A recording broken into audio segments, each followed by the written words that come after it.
All right, why now? What's next? We don't have too much time. It's late. This is past my bedtime, but I need to pop this up here and get these thoughts out. I could use a pick me up.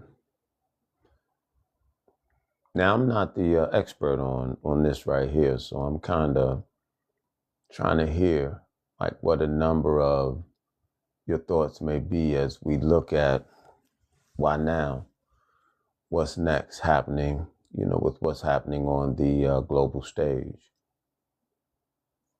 Yeah,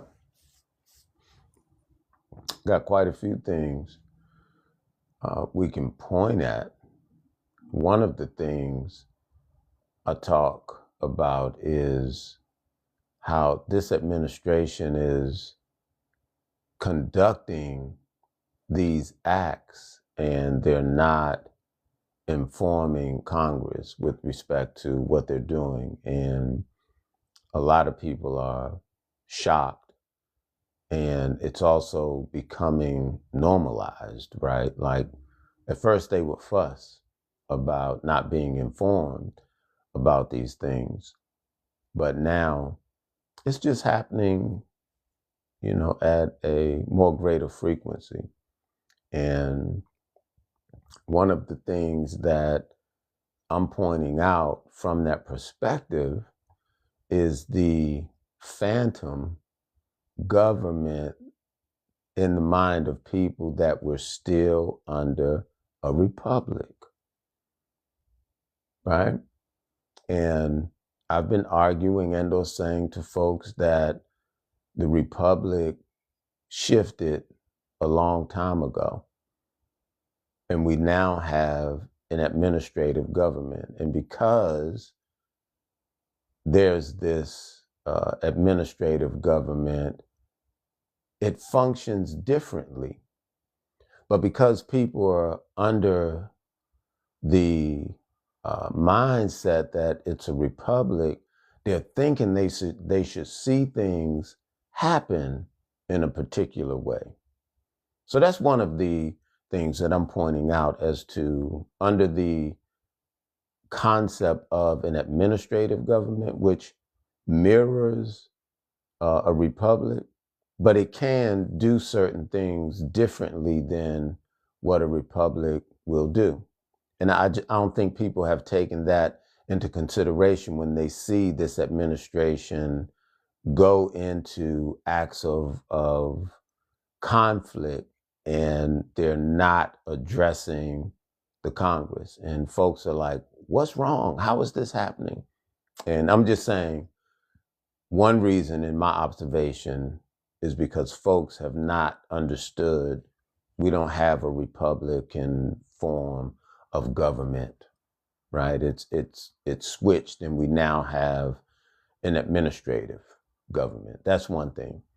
So yeah, really wanting to hear you all thoughts, as we look at why now and what's next, right? One thing I say too is China has not been a part of this conversation for real, you all. But what we see happening with Cuba and how they're choking Cuba out, China not gonna let that happen. Not like that. And Iran being one of the main sources for, China to thrive. Yeah, this can get messy, real fast, real quick. And folks are not really talking about the element of China. Well, I haven't heard people, talking about it, but you really do need to consider it because when they get involved, then the stakes, of this game or the political theater or the narrative trap, it changes. And I just want you all to know, like, I'm not the expert, right here. You do hear me talking about civics, and you do hear me talking about different things centered around, heritage. But I just thought um, I would speak on this, as I was even wondering, should I say anything, or not? Should I just be quiet, you know? But I'm up, it's late, I took a nap, I'm not sleeping. So just putting it out there, even to hear some of your thoughts based on why now, what's next, and looking at how Iran is, as they would say, uh, attacking the Gulf states, right? And wondering why they call it states. That's another, story, is when we get into, the whole international stage and law of the, what a state is. I appreciate you, for the likes. Y'all make sure you share the live, as well. Appreciate you. And, just looking to like really understand what, are you all witnessing? Because this could be a high level of, that political theater. It's definitely a narrative trap, right? Where certain narratives are going out, and it's to persuade the minds of individuals based on what you're looking at outside of what's really happening. Some folks have even said, this is a distraction to not talk about the mess that 47 has created, with the whole tariff thing, where it was said to be unlawful, and now all the money has to go back, and you can't really um, identify where it's going, how it's going to happen. It's like it's a mess. So some say that, it's a distraction to not have to talk about that. So, in your observation, what are you seeing? What have you heard? What are your thoughts? See, this is one of them things where it's only meant to talk about, because who can really put facts, on the table as to why now, or what's next. We're all speculating, at this point. So anybody that's trying to act like they're the expert, with this, then they're not, the expert. We're all hypothesizing, at this point. The only one that truly knows, the why now and the what's next is those that are, in that administration, those that are, pulling those strings. But definitely the public, we don't have any true understanding for what's going on. And like I said, nobody's talking about the element of China. And you better believe that, they're next to get involved if some sense of stabilization doesn't come into play for Iran, and they can continue supplying China with oil.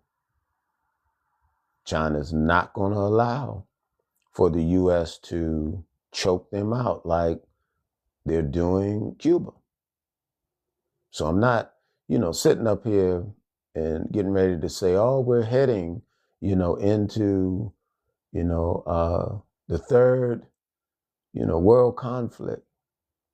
I'm not, getting ready to promote it like that, but I do say we have to pay attention and look at, if China get involved, will that then, pull Russia to get involved, right? Or will China pivot and possibly go to Russia for, the supply of oil, kind of pushing Iran out of, the scope? Will they leave, Iran to float for themselves? Then we had this attack here in the States where a man, I think it was that in Texas, you all? Which state was that where the guy had the Iran flag on his shirt and, he had the phrases of Allah and, he took out a number of people, injured a whole lot of people. I may be getting it wrong. Y'all help me out, with that one. And I'm saying the stage is open. If you want to come up, I can bring you up so you can speak. What you say, false flag? CIA counter operative? It was in Texas. Okay. All right. So yeah, the guy was in Texas. Yeah, like why do you say it's a false flag? Let me see if I can't get you up. Yeah. No option to bring you up. I was gonna try to bring you up, excuse me, to try to understand like what you mean by, false flag, but it won't, I don't see where I can bring you up. So yeah, he says it's a false flag. But the guy was in Texas, and is this the beginning stage where the caterpillars or the sleeper cells start to come out? Because another factor with this that is thought to be overlooked is, although the Ayatollah was, thought to be, evil in the eyes of some, he was definitely loved, in the eyes of others. All right. Let's see who we got right here. This is Uluru. Uluru. Okay. Uluru, what you want to tell us, man, when you were saying it's a false flag? Right on. Yeah, I appreciate you bringing me up. It's just, same old playbook, man. Same old playbook. The difference is that the Iranians are not that gullible and not that stupid to waste any assets that they might have in the US, what they call sleeper cells, running in and killing innocent people in a bar. That is a wasted asset. That's clearly a false flag.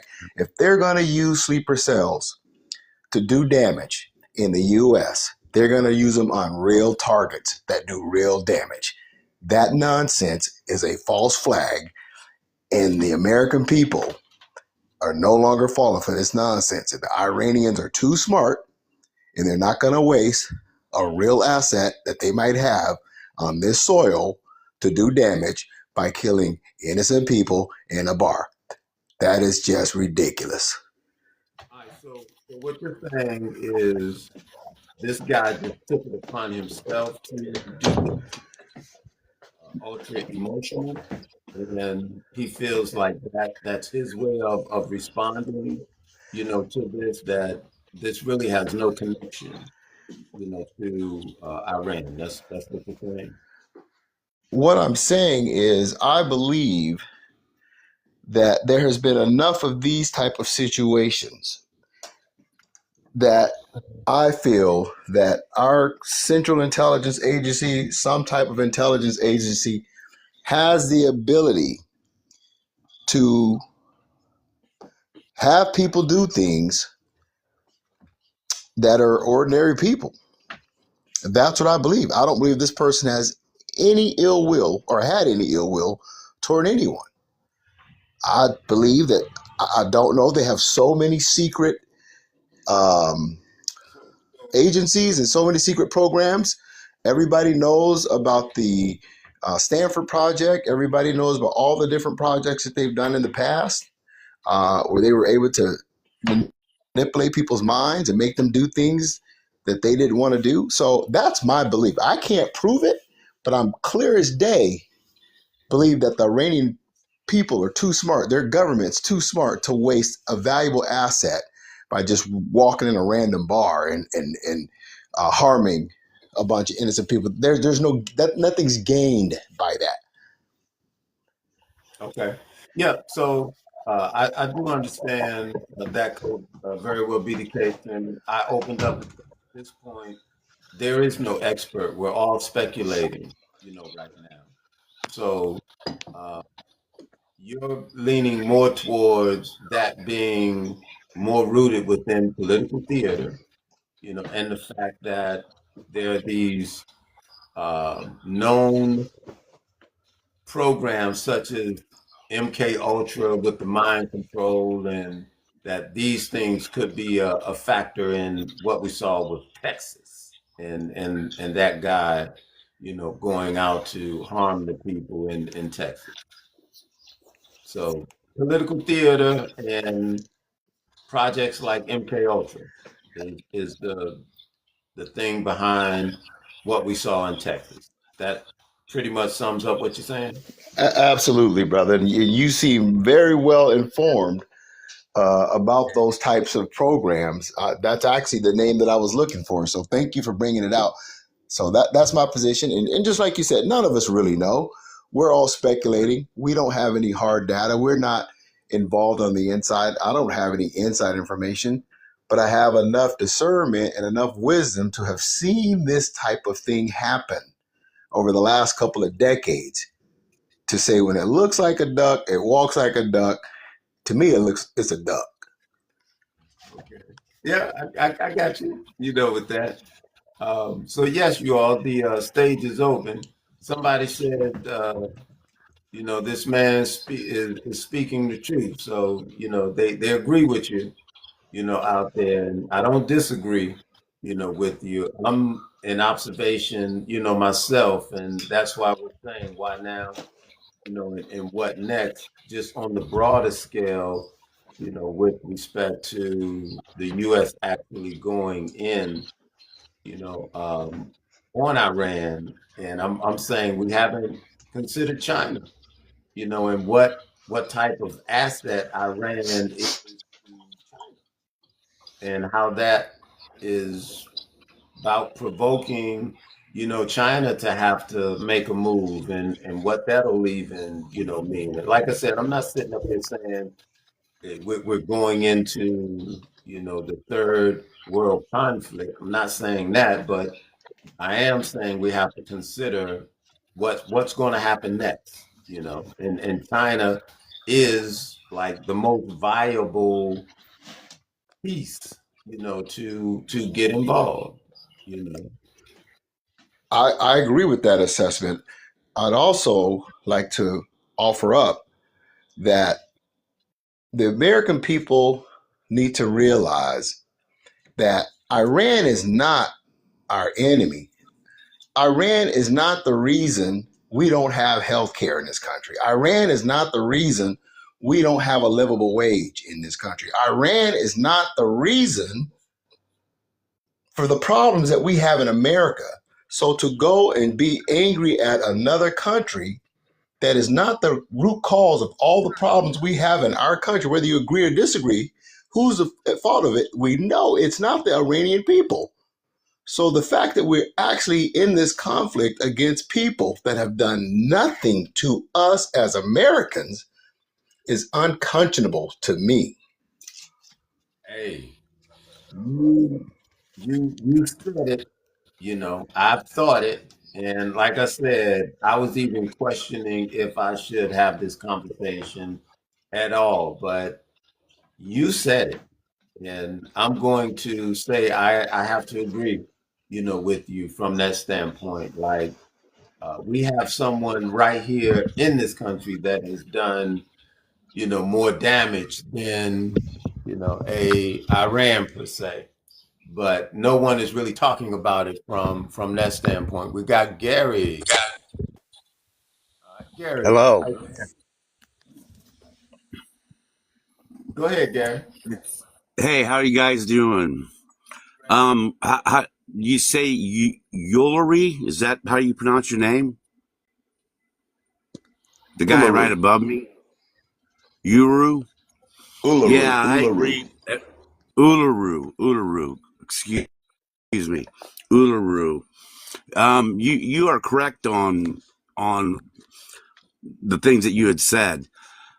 Sadly, here in America, Americans don't realize that all the problems we have in our country inevitably are the people's fault, because it's supposed to be we the people, for the people, by the people.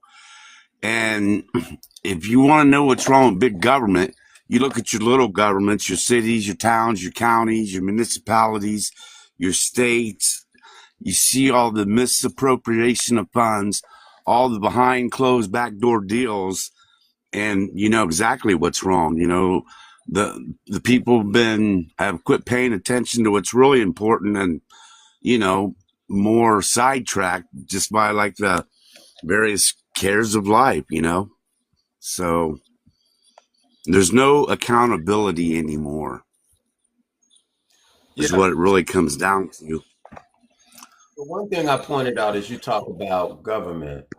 One thing I pointed out is I don't think people have yet recognized what we knew as a republic form of government is no longer in place. In fact, it shifted a long time ago, and what we have now is a administrative government, and folks are under the false perception, of this old standard or model of government, and they're expecting for things to kind of happen and or play out, under that manifold, and it's not.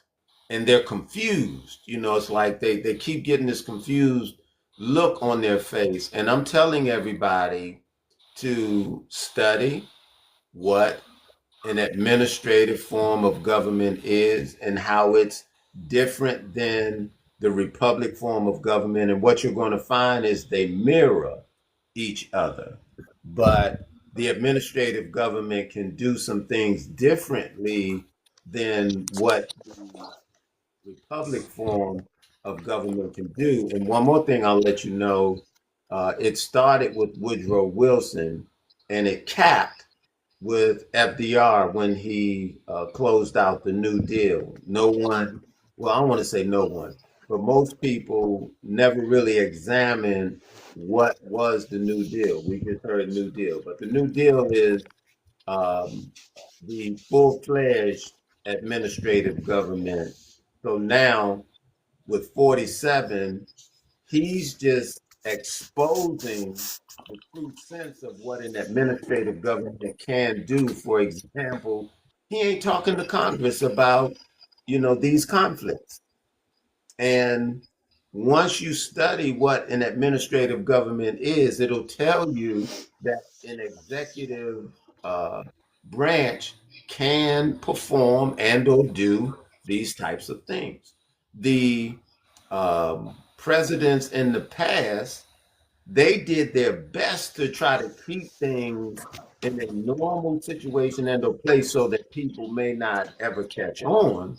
But this guy, 47, he has come in and he like ripped the band-aid off. And he's exposing the lies in conjunction with exposing the truth. And what I mean by the truth is allowing people to now realize you don't have the type of government you thought you had.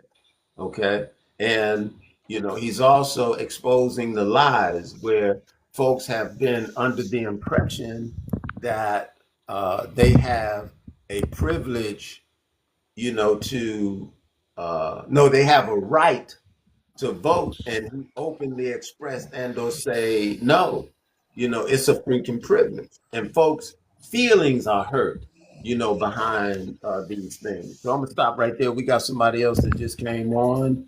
How you say that? Mike Piquet.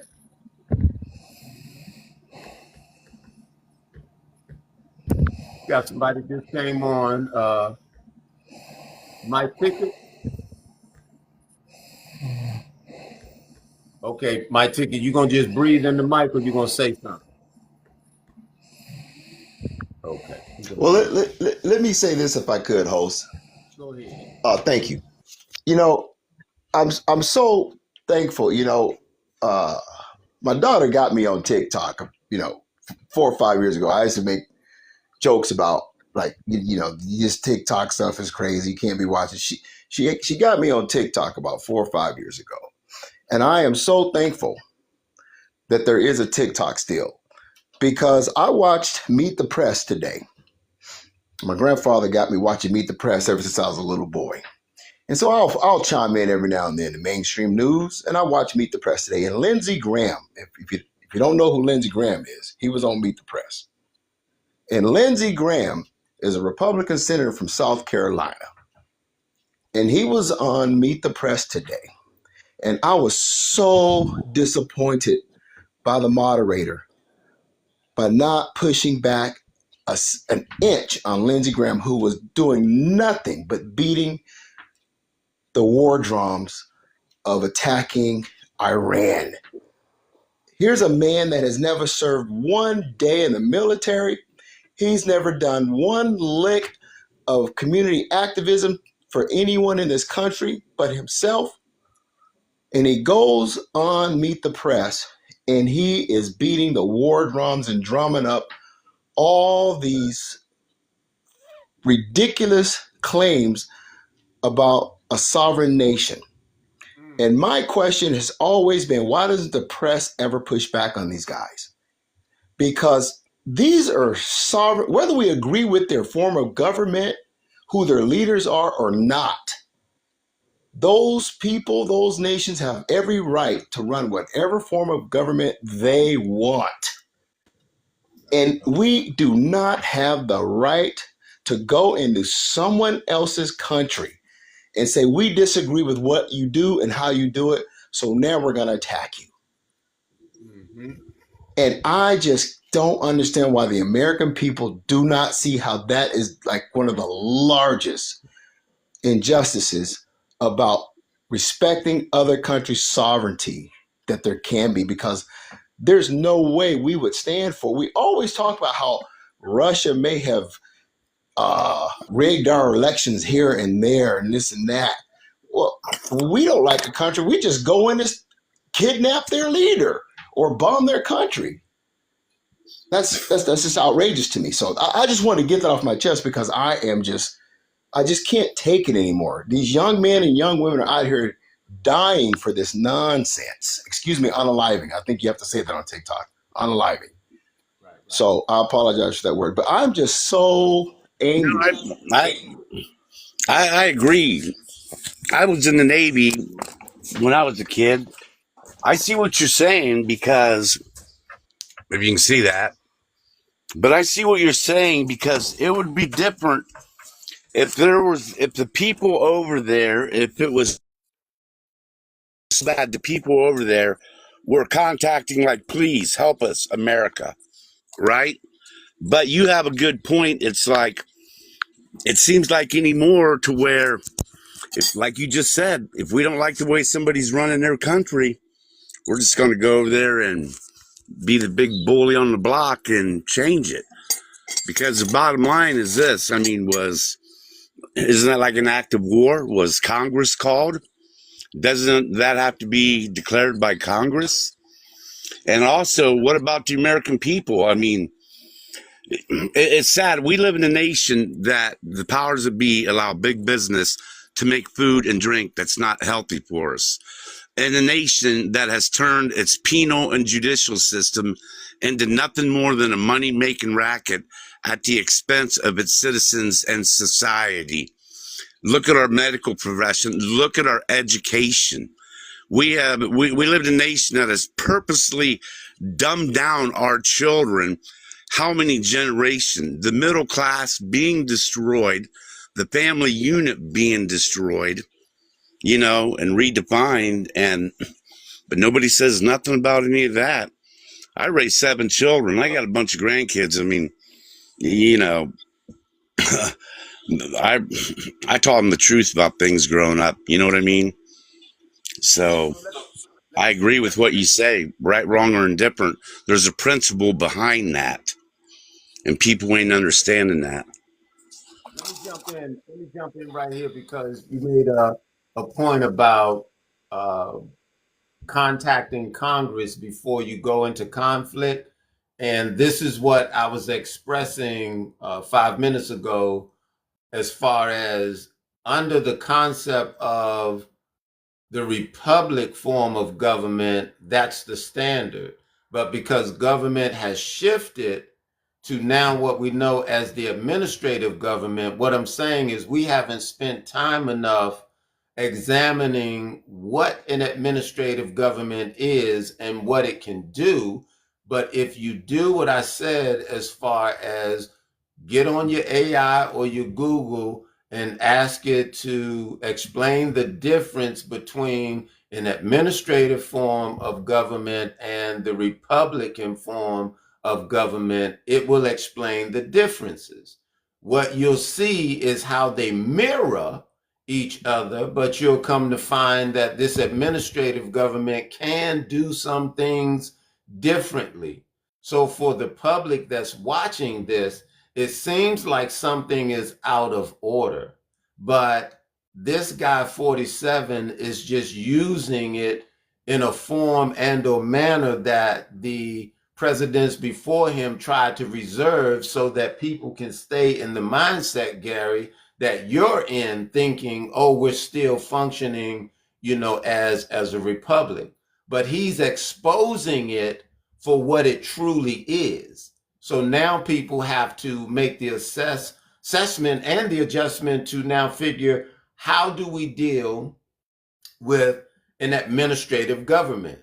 You can't deal with an administrative government like you deal with a Republican form of government. And that's why so many things that people are attempting and or trying, it doesn't work, because they're trying to approach it from a old standard. And unfortunately, the experts and professionals haven't really explained this to people based on, the fact that the sense of government, has changed. Now, the last thing I want to say, then I'll let the next speaker speak. You guys are also talking about international law, where there's supposed to be a standard or rule based on the UN as to where different countries are supposed to have the autonomy with respect to how they function or what they do as a country. And someone now is, trampling upon international law. In fact, what 47 said is he didn't need international law. He said his moral, or his mind is the one thing that guides him, and it's the one thing that can stop him. Outside of that, he said there's nothing, and I'm paraphrasing here, but he's saying there's nothing that anyone, there's nothing that anyone can do.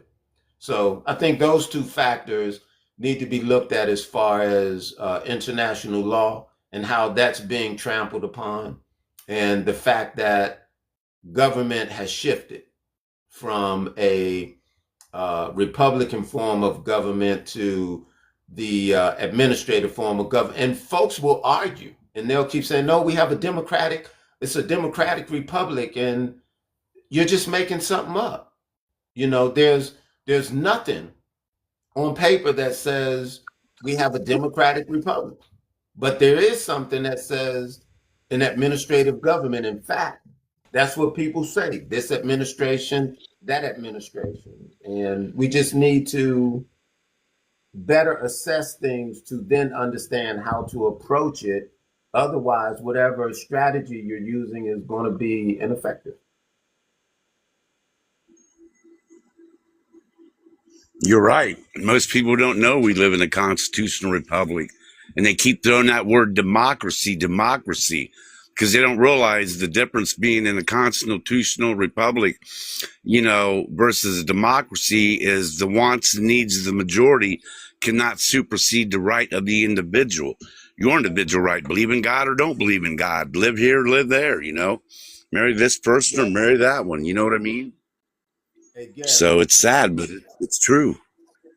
hey Gary, what I'm telling you, Gary, is we're no longer under the constitutional republic, Gary. That's the old standard or model of government, Gary. We're no longer under the constitutional republic. From Woodrow Wilson to FDR, it shifted to the administrative government, Gary. That's what we have right now. And folks are still thinking that we have a constitutional republic, but we don't. And this is why, under the administrative government, he's able to do some of the things he's doing, but to the public, because we haven't assessed just yet that that is the type of government, we're misreading what's happening. So, for the third time, this is why I'm telling folks Google or AI the difference between the administrative government and the Republican form of government so you can see how they mirror each other, but the administrative government can do something a little different. And this is what we're watching play out in front of our eyes, and we're not understanding it because we think, from the standpoint of the constitutional republic, it's supposed to happen this way, ABC, but it's not. So, You're right. It's like Ben Franklin, when they gave us constitutional republic, he said, when the people asked him, what form of government have you guys given us? He said, a constitutional republic, if you can keep it. It's pretty sad if this is our 250-year anniversary and we've now lost it. But like what you said about Google or chat, it's like I always tell my kids, just remember, Google isn't God. I think it's also Whatever that important. spewing out to you, somebody else typed and put that in. I just want to Go ahead. say that the host is pointing out that everything seemed to change from at the point when Woodrow Wilson was in office. I think it's important to also note that when Woodrow Wilson was in office, that is when we also allowed for the Federal Reserve banking system that we currently are under, and so that aspect plays a large role in the way our country moves and aligns itself based off of who controls the country. Whoever controls your money controls your country. So when the Federal Reserve banking system came in under Woodrow Wilson, a lot of things did change. I won't go into it on this platform, but if you really want to know, go back and look who the Federal Reserve is, because the Federal You're Reserve absolutely is right. not a federal government agency. It is a private entity Nope. that owns our money. Right. It's a centralized banking center that we all know who owns all of them. People don't realize Venezuela, Iran, Libya, there was only like 5 or 6 countries left that wasn't hooked up to the centralized banking center. And, well, they've been being eliminated. And you Every can look that country up and that's see, right. The axis of evil are the countries that do not have a Federal Reserve bank. Russia, China, Cuba, North Venezuela. Korea, and Venezuela and Iran. They don't have a Federal Reserve bank. And it's amazing that those are the countries that are always on the list. okay. So people do your homework. That's all I'm going to say. Right. Great observation. I Right can there. tell, sir, that your mind thinks like mine. We're on the same page.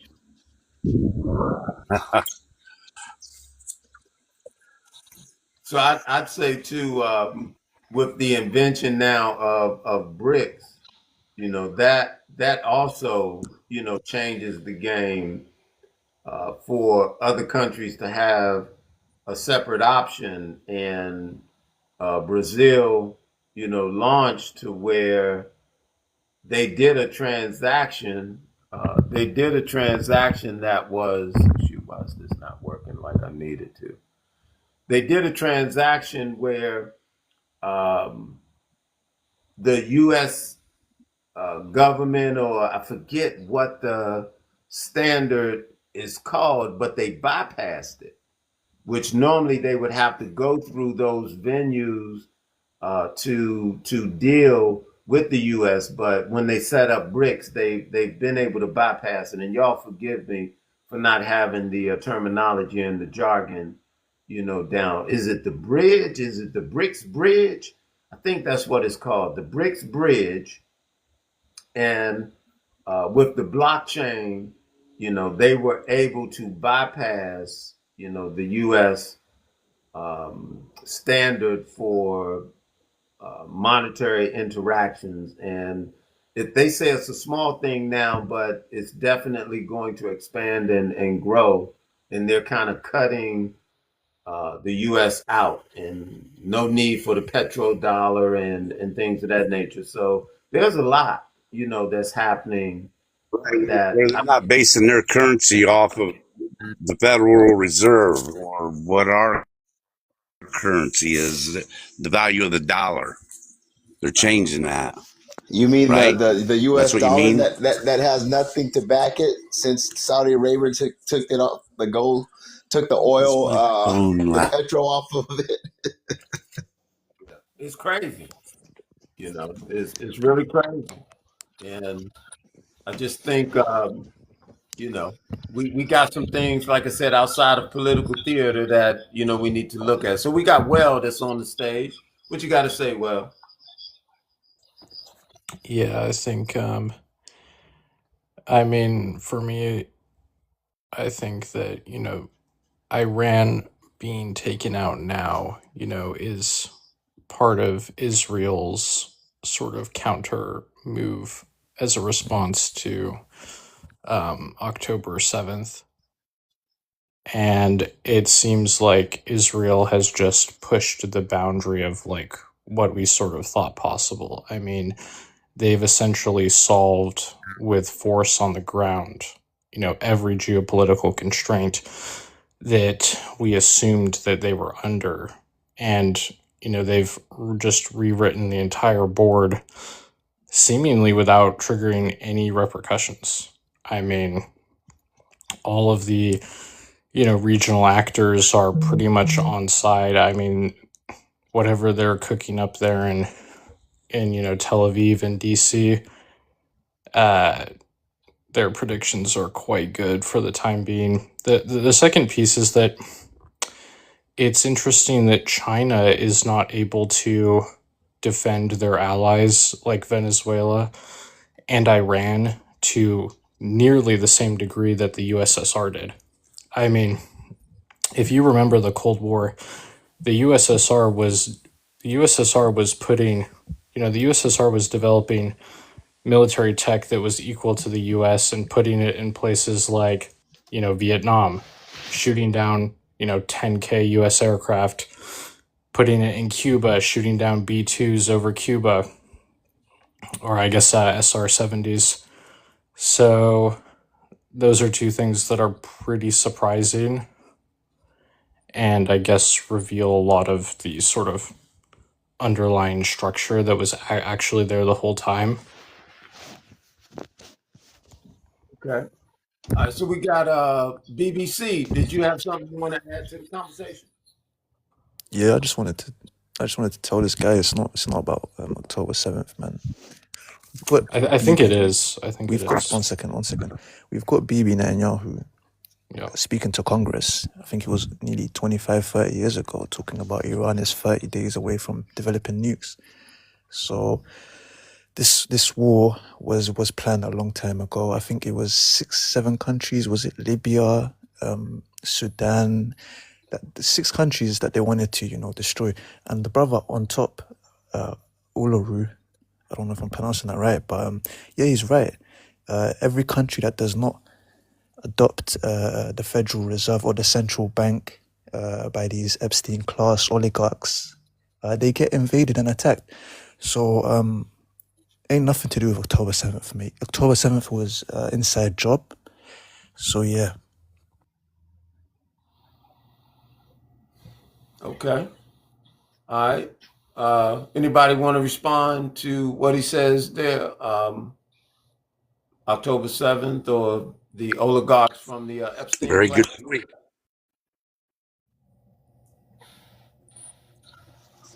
Okay. I think in He made response to some what good points because, like I said, everybody being accountable, held accountable. I think the one thing you have to think about when analyzing this, right, is that yes, the broader strategy is true, right? Libya, Iraq, these places, they have something in common strategically, but when you look at the actual like recent events, they're very far apart. I mean, we're talking 15, 20 years sometimes between those events and now. From a geopolitical or like strategic angle, there is a through line, and the through line is bringing the Middle East as a whole on side with U.S. interests. That's absolutely the case. But when you talk about this recent offensive against Iranian proxy groups and Iran itself, that is a direct response to October 7th, right? So that's what I was saying. It is true that there is a larger strategic goal, which is to change, the Middle East from being non-aligned and more sovereign posture to being sort of more in the U.S. camp.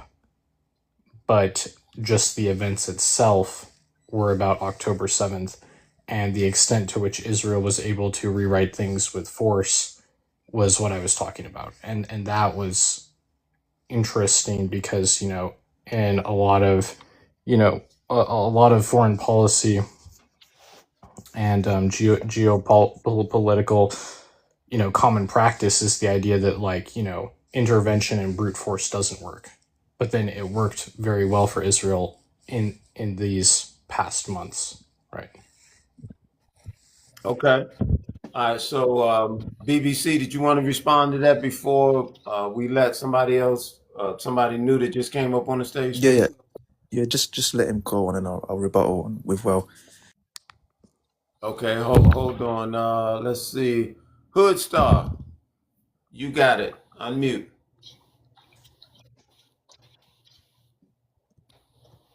Hood Star, unmute. If you're trying to talk, you're on mute.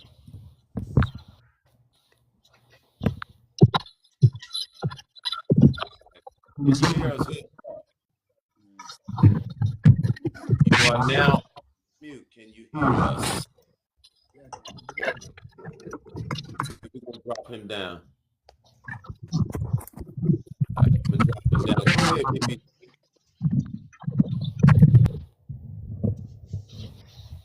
All right, BBC. Yeah, again, has nothing to do with October 7th. The Zionist entity of Israel, I mean, this has been going on for 75 years. Israel has the idea of Greater Israel. I mean, you've had, what was he, the US ambassador for Israel saying, with his interview with Tucker Carlson, saying that we would have no problem with Israel taking the whole of Middle East. So this is what they say unofficially. Officially, you can imagine what's really going on behind the scenes. So again, has nothing to do with October 7th. As a coping mechanism, just throwing out October 7th has nothing to do with it. It's been in the plans and in the makings for a very long time. Okay. So I'm sorry. Sure. Yeah, go ahead. Yeah, I want to address brother BBC as well. First, I'll start with Well. Well made the comment that he doesn't know why China can't save its allies, and I wanted to speak to that, but I wanted to give them a time to finish their conversation. I don't think you understand that what China's geopolitical motive is. China's geopolitical motive has primarily been achieved. Their concept is non-interventionist from day one. China has not been involved in invading or attacking anyone in 50 years. Their policy is to be non-interventionist. They will work economically with anyone. And by being non-interventionist, they now have the strongest economy in the world and have for the last 5 years. So that's first. Secondly, Iran is China's largest oil provider. China is not going to allow the United States or Israel to circumvent their largest oil provider. So whatever you think China is not doing, I would be very careful if you don't really understand how the Chinese move, how Xi Jinping moves. He moves very methodically, very slowly, and very wisely. He's not reactionary like Netanyahu, like Trump, and like a lot of the Western leaders. You hardly ever hear from the man. But when he moves,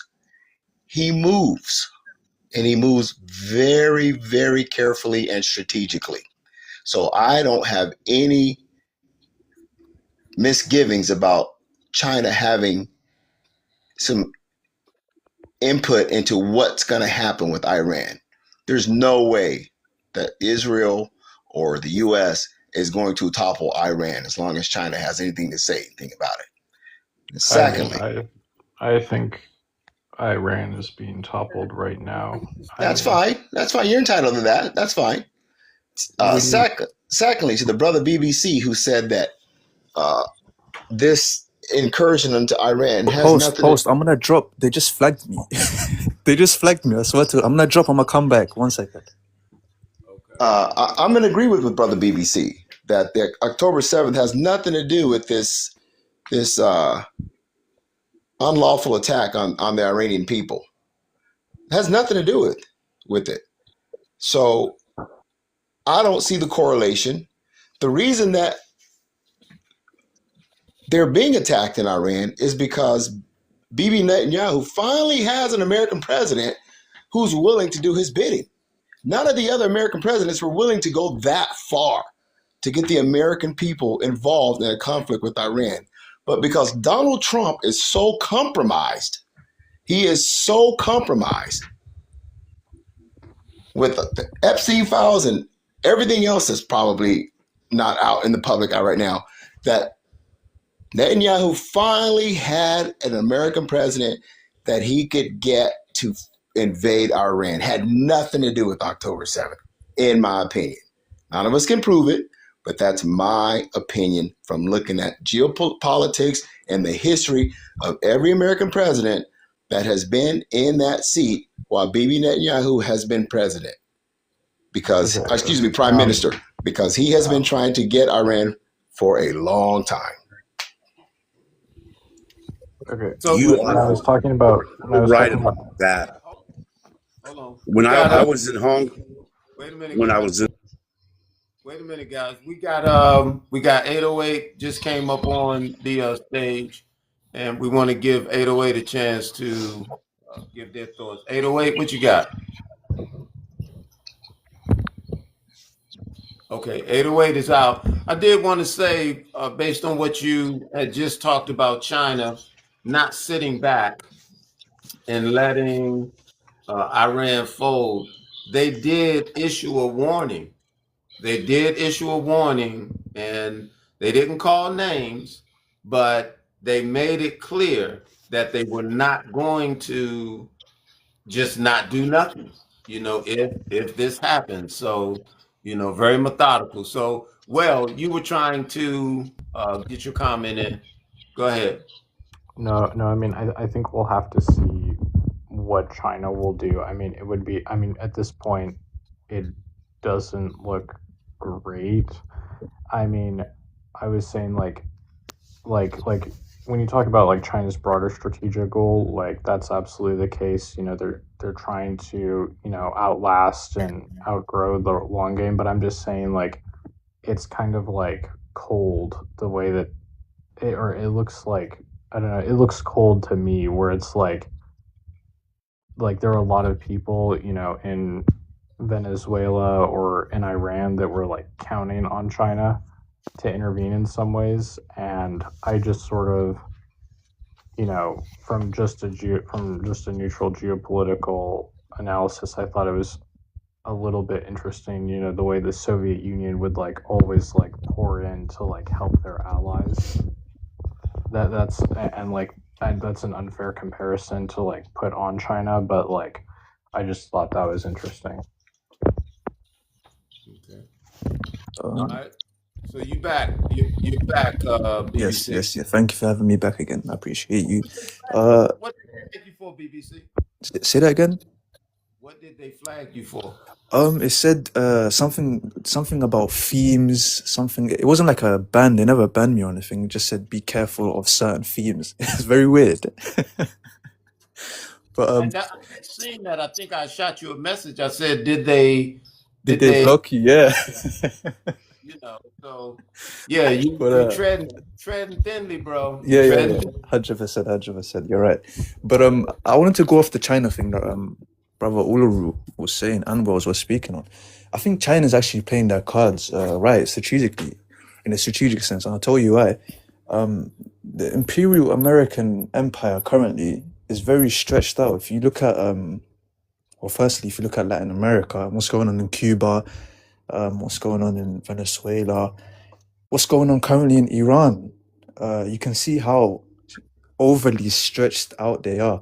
And all Iran has to keep doing is prolong this war and make it into a war of attrition. China's watching. China's the one actually providing all information, satellites, all of the technology that Iran needs to do whatever they need to do. I don't think China's actually physically going to get involved, but what they are going to do is they are going to be watching, and their plan is pretty much to weaken and overstretch the Imperial American Empire, so that when America's weakened, or when opportunity arises, they can take Taiwan, and there will be no one to stop them. No Americans will be in that specific region to stop them, because they've overstretched I don't even themselves. think. And that goes back to what I was saying. He's in the middle of his thought. Don't interrupt him. Finish your thought. Yeah, that's pretty much the you have to realize the Chinese are very philosophical people. They've made many books on war. If you read Sun Tzu's Art of War, these people are non-confrontational when they need to be, and especially when they're going up against an adversary like the Imperial American Empire. So they're going to be very tactical. They're going to be very strategic, and unfortunately, they're very very smart, especially currently the way they're positioning and pivoting themselves. Okay, so you wanted to rebuttal? You know that? I mean, it's always hard to tell in the present tense, like whether or not like a country is overstretched. My guess is that the U.S. is actually not overstretched at the moment. That's like what I was saying about like Israel, like Israel, like I don't even think Israel is overstretched at the moment. Like I think that whatever their strategy is for the Middle East is going incredibly well from just their perspective.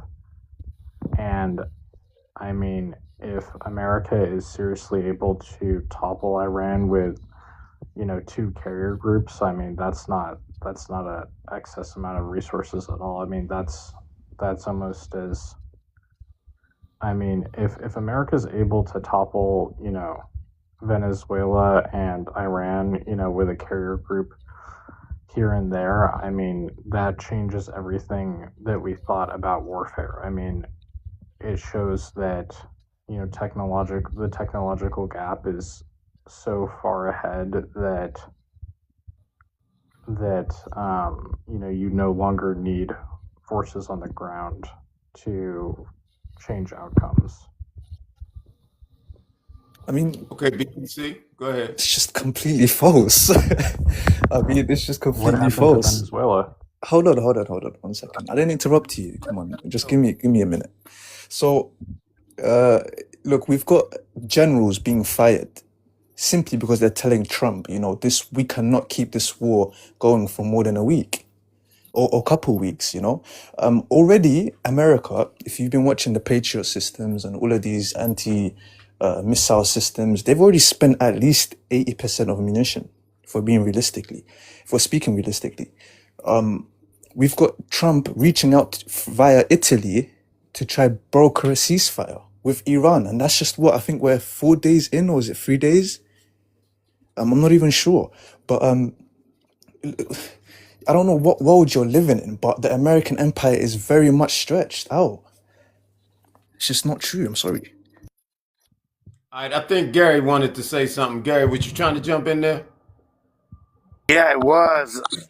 I was the point I was making up, and too bad Yuli left because, like I said, I was in Hong Kong, I don't know, 40, 50 years ago, and then I was there about 10 years ago. And it's a night and day difference. People don't realize, 50, 60 years ago, 3/4 of China was like peasants. Now they've got the largest middle class in the world. And it's like BBC said, with the stuff going on with Iran, China wants Taiwan real bad. And they are very patient, methodical people, and they don't think like Americans. So it's going to be really interesting seeing how all this plays out. It's like one big chess game, which I love to play, but that was basically it, is that he's got some very good points they've brought up. Thank you. No, thank you. I want to know, like, what you guys think about Iran taking its frustration out on the Gulf states. I also want to know what you guys would think about the Ayatollah was taken out, but you do have some regions and people that genuinely love this man, and they take offense, to what happens. So if anybody can speak to those two things or bring something new to the discussion. Yeah, I think I'd like to speak on Khomeini's situation, the last point you made. I think, look, if the Americans miscalculated, unfortunately, they miscalculated. They did not, do enough research when it comes to who Khomeini was. Khomeini is the equivalent for the Shia Muslims as the Catholic Pope in the Vatican. He is literally on that level for them. I mean, you've got Iraqi Shias, you've got the Houthis who are Shias, you've got a huge Shia population in the Middle East. He is He is the equivalent of the Catholic Pope to the Shia Muslims.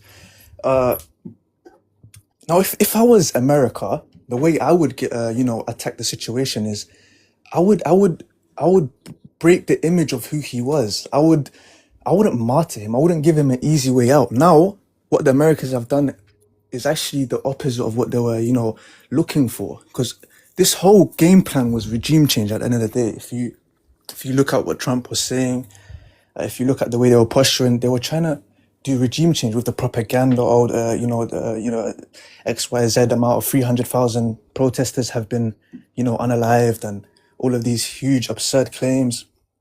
The game plan was regime change and to put in, the Shah's son and all of these, things. But what they should have done, what the Americans should have done, is the kind of situation with Saddam Hussein, where you have him hiding in bunkers, where you have the Ayatollah running in bunkers, his own peoples, watching him run, and then you put out mass propaganda saying he's a coward. He's, you put out AI videos of him, maybe doing some crazy, immoral stuff, and slowly you break and chip away at his character. But no, Americans don't understand the way You're and the confusing level. Libya and Iraq. Bro, why do you keep interrupting? What's wrong with you? This just isn't accurate, what you're saying. No problem. Let me finish and then you can refute me. Yeah, let him finish his thought. Let me ask you guys, when somebody is talking, don't come off your mic. We want to have some decorum, here. You'll have a chance to rebuttal what's being said. So just out of respect, stay on your mic until they get finished. And if I say you can speak, then you can speak, or just wait till they finish. So don't come off your mic. Go ahead, BBC. Yeah, so what if I put on America's imperial, hat, if I put on that hat and I was using that sort of mind, ideology, I would chip away at his human fragility. I would make him into a shell of a man. I would, have him running from bunkers to bunkers. I would mass produce propaganda about him, and just what's it called? Just destroy his character. And the people would then be demoralized and they would overthrow him. But no, you've gone and you've boomed him in his house during the holy month of Ramadan, making him a martyr.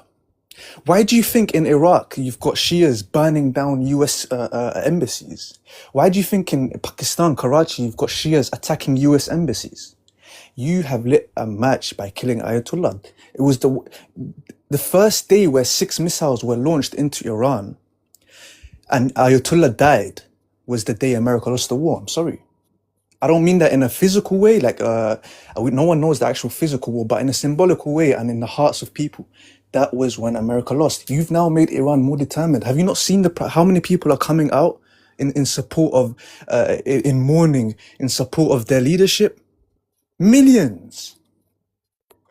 All right, so BBC, hold on for a second. Give Well a chance. I think he wants to rebuttal. Yes, so first of all, the only time that a people has been chasing around their leader like that, you're thinking of Libya with Gaddafi. Okay, that's how Gaddafi ended. But that was only after an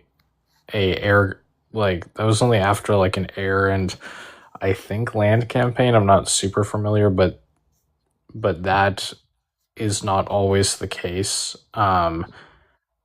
When it comes to Saddam, that his people weren't chasing him around. It was just a full occupation of Iraq and a hunt down. That's what that was. When it comes to the Ayatollah and the situation with Iran, what they're trying to do now, and I don't know if it'll work, but their idea is just keep assassinating each member of their government, whoever takes the position, if they're not like a approved government figure, like delete kind of idea. I don't know if that'll work. It's certainly completely different from anything tried before, but like I said, it seems to be working for Israel because they've pacified Gaza. They've broken Hezbollah. The Yemen is subdued. The Arab world is on side, like Dubai and UAE and stuff. I mean, it might work for Iran here. We don't know. All right, so we got Andy Man that just came on the stage, and after Andy Man, I believe BBC might want to rebuttal some of the things that you were saying. I do. So, yeah, what First you got? of all, it's called. It was called Operation Ajax, 1953. CIA, MI6, both colluded, plotted, and overthrew the democratic government of Iran. The president Mohammad Mossadegh, was jailed, overthrown. They installed a dictator, the Shah of Iran, and he created a secret police with secret prisons, and created a secret police called the Savak. Now, what the Savak did, it started picking up everybody that was loyal to the democratic government that was installed. So MI6 and the CIA, they practically gave the oil to British Petroleum. So it's all about oil. It's all about resources. It always has been. And if you want to know what's going on, there's a book called The Grand Chessboard by Zygmunt Brzezinski. He's been NSA, CIA, every group you could think of. And as far as what's going on right now, according to Colonel Douglas Macgregor and Weapons Inspector Scott Ritter and Jeffrey Sachs, a diplomat, well-seasoned diplomat, been a diplomat since the 60s. They all predict that Israel will lose, and they should know, because Iran has weapons stored in caves. It's being supplied by China, and it's going to be supplied. And if Iran starts to lose, Pakistan already vowed that it will hit Israel. Pakistan is Islamic, not Islamic like Iran. They're Islamic, but one is Shiite, one is Sunni. But Pakistan can hit Israel really easy. It has long-range missiles, and it's a nuclear power. So is Israel. Israel is a nuclear power. And what they have is called the Samson option. If all's lost, they will go nuclear. But that's what I got to say about that. Anybody else can go ahead. Hold on Oh, one second. 100%. Gary, hold on, BBC. I apologize. I think, Gary, were you waiting to say something? Yeah, the point that BBC brought up, which is a very excellent point about making him a martyr, is that I don't think well is realizing of just how many Muslims we have over here anymore. I mean, we've got look at Minnesota, look at Dearborn, and New York. So, and we know we got sleeper cells. So this could really Oh, I don't know if you want to make that claim. well, but it's true. Hold on, Gary. Well, I'm gonna ask you one more time. Do not come off your mic while somebody is speaking. I mean, people gave you the respect and they let you talk. So please, this is my last time asking you, not to come off your mic. We're going to give you a chance to rebuttal if you need, to rebuttal. Just show some respect, please. Thank you. Go ahead, Gary. Well, because like he said, with this stuff going on, people don't realize. You see, China took back Hong Kong in '97 is when their lease was up, but they didn't actually like take over. And the people that were born and grew up in Hong Kong, the Chinese, they actually speak like a lot of them with a British accent.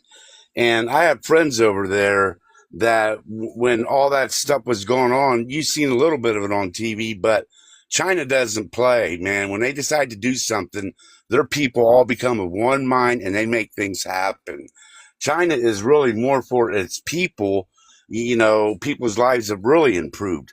So it's just like a chess game. We get real involved in Iran, and then China decides, hey, now they're going to take over Taiwan because Taiwan wants to stay independent in that.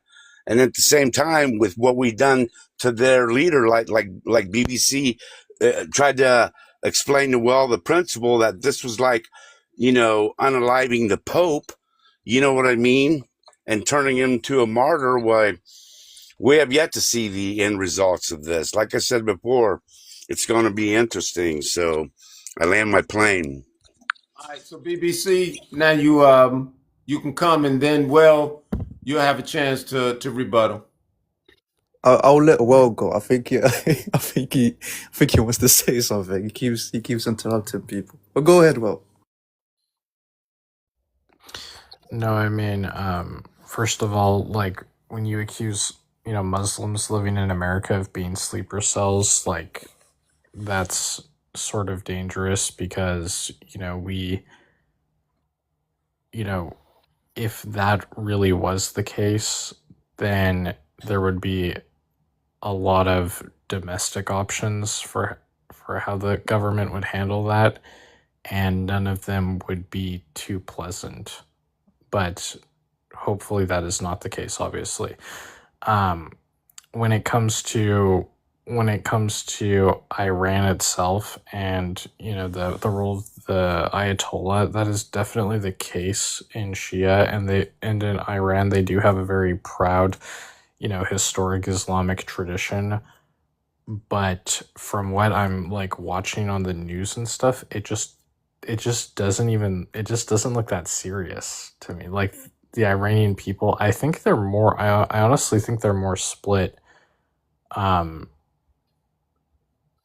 between themselves in terms of whether they want like a secular Iran versus a religious Iran completely. Like, I'm like, just from like watching the news and stuff, it's kind of looking like the old Shah's son is about to like go in and just form a new government in like a couple months.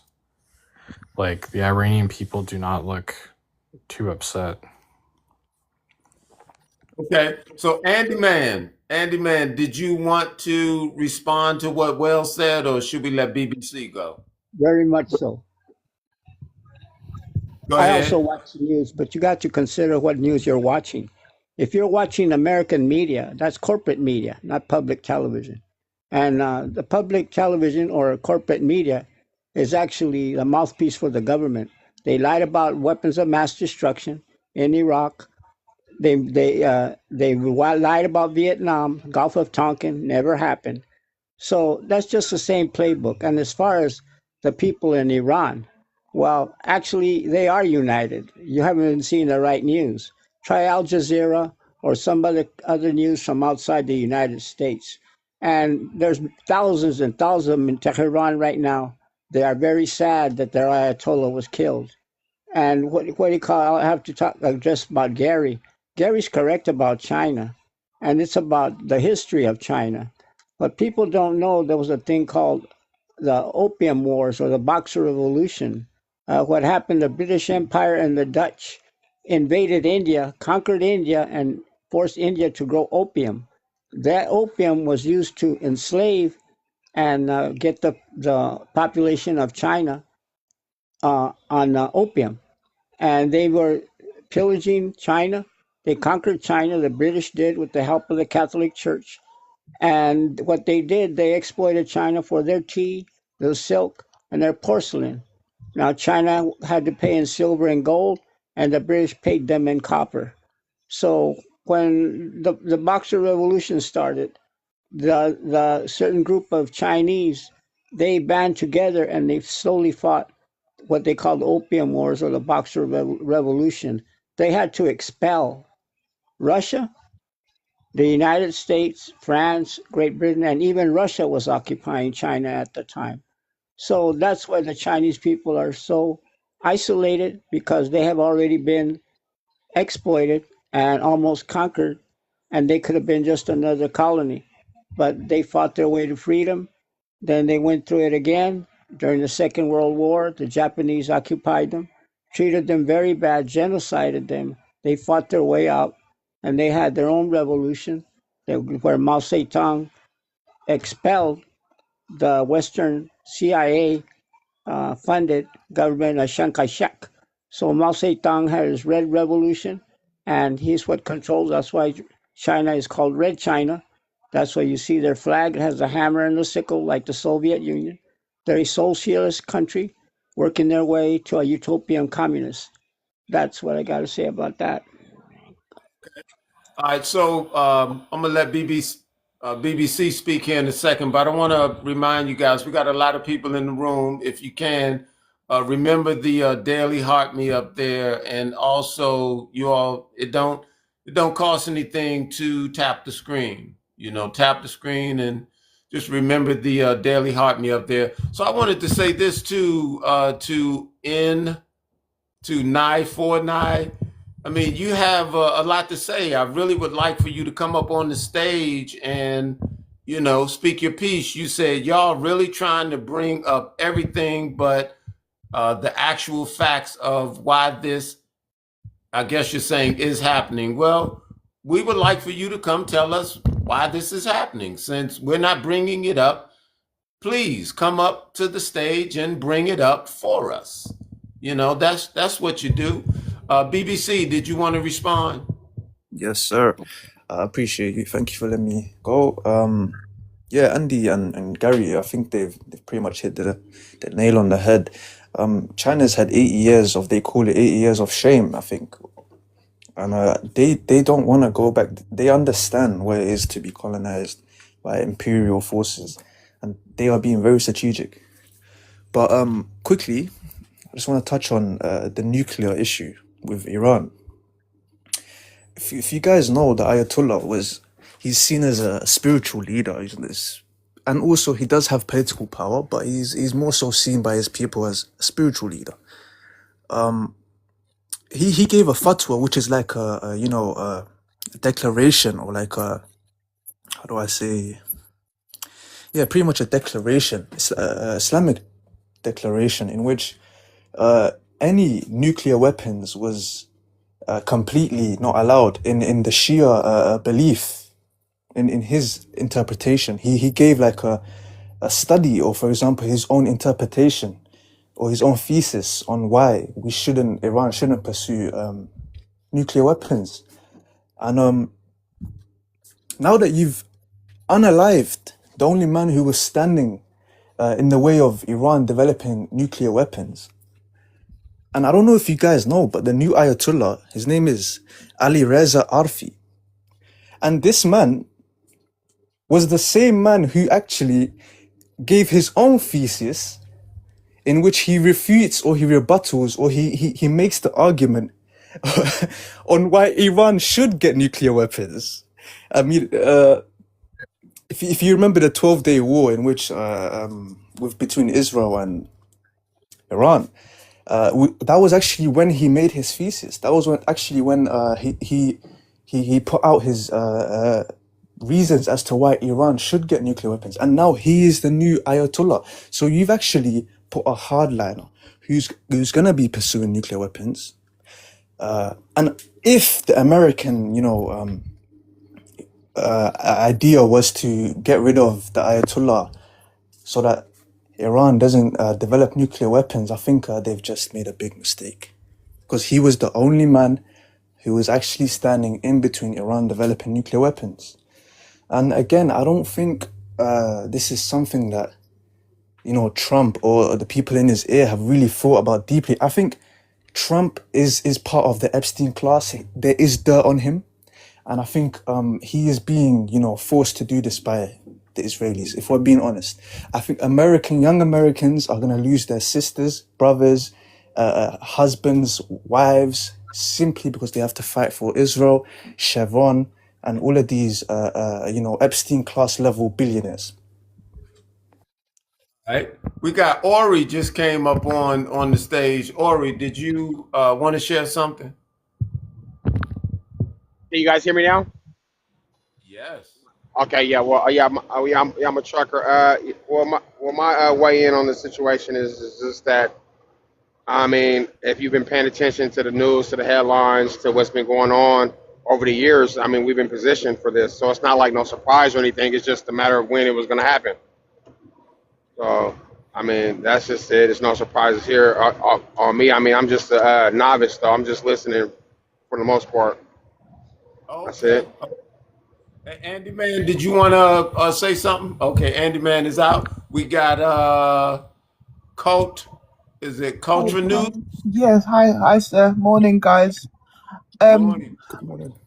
Morning, guys. Yeah, I mean, how I'm seeing it, it's 2026. Yeah, there shouldn't be no place on this planet that is under oppression, and those people that are like allegedly like fighting or mourning their leader that got deleted, they're under some sort of Stockholm syndrome, or they're just deeply under. I say Islam when I mean Islam, just in case, that are deeply under Islam sort of mind control, because it was a beautiful, vibrant place before. And I know it's very simple to say, oh, it's for oil, but it's way more complex than that, because Iran is a very special place. It's Persia. It was like the Paris of the Middle East. It's got look into this thing called the Iranian Belt. It could be a major player in trade. It was a major player in trade for years, and it's so interesting. It's like the Silk Road.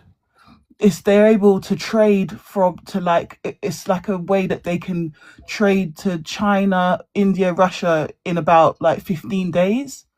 So it's so important for their economy and their livelihood, and just for the happiness of the country. The people that are claiming that this is a bad thing it's ridiculous, and it's a shame that it has to be done like this. The whole point of being on this planet is to work with the planet and trade and live. And like I just don't get how people like think that like it's not a great thing for the country to they need to bring their Shah back. They need to romanticize the country back to how it was before. Bring the Shah back, have democracy, be a player on this world stage. They're beautiful people, free themselves from the shackles of Islam. Sorry. Hi, BBC. Did you want to speak on that? Yeah, I think the young lady's conflating issues. Sister, we're not talking about religion here. We're talking about geopolitics. Just to clarify, Iran has a population of 90 million people. For you to come up here and say the people that are the millions who are in support of the Ayatollah, or the millions in Iran, in Iraq, in Yemen, all over the Middle East who are mourning, in India who are mourning, are all under some sort of brainwashing is completely absurd and doesn't have no logical standing. Again, the Ayatollah is the equivalent of the Catholic Pope in Shia Islam. Please understand what I'm saying to you. So for him to be assassinated, imagine the Catholic Pope. Do not speak over me. Do not speak over me, please. Thank you. Imagine today the Catholic Pope was assassinated in Italy, in the Vatican. Imagine the outcry. Would you say all of those people are brainwashed? Yeah, because the Catholic Church are evil. Oh wow. You need to stop. You need to stop. You're getting upset. Remember. Go ahead, BBC. Culture. I don't want to drop you, Culture. Let him finish his thought, and then you'll get a chance. Go ahead. Yeah. BBC. So let's not attack religions. It's a geopolitical life. Okay. We don't want to hear religion's evil. No. We're talking geopolitics here. Make your claim without personally attacking religions, please. Anyways. We don't attack religion. This is part of geopolitics. Okay, I'll let you speak. Go ahead. Theology is a major part of the situation. Hold on 1 second, BBC. Hey, Culture, I'm gonna say this one more time. We have decorum up here, and while folks are talking, please don't come off your mic. If you come off again, I'm gonna have to drop you down, but I will give you a chance to rebuttal. But let the man finish his thought. No one interrupted you, so we would like for you to have the same respect for the other guests that's on the panel. BBC, please finish your thought. Yeah, I appreciate you, bro. Thank you. So like I was saying, for you to even make the claim that, millions of people, I think maybe even more than tens of millions of people who are mourning the death of the Ayatollah are brainwashed. It's just completely absurd, sister, in the most respectful manner. It's just completely absurd. This whole war, actually, the way the Americans, when they the first day when they flew, I think it was 6 missiles. The starting salvo started with an attack on a primary school in which 165 young girls were and their teachers and the staff were unalived.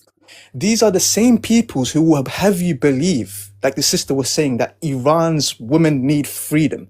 The Epstein class who fiddle with young girls, who do the most horrible, heinous things to young girls, will tell you they are freeing Iranian women and children. And then not only that, what did they do the first day of the attack? They boomed a primary school. which just tells you that they never cared about young girls, and they never have. Okay. All right. We got Brian on the stage. Brian, you wanted to share your thoughts, and then we got Raw, and after that, we'll let you rebuttal Culture News.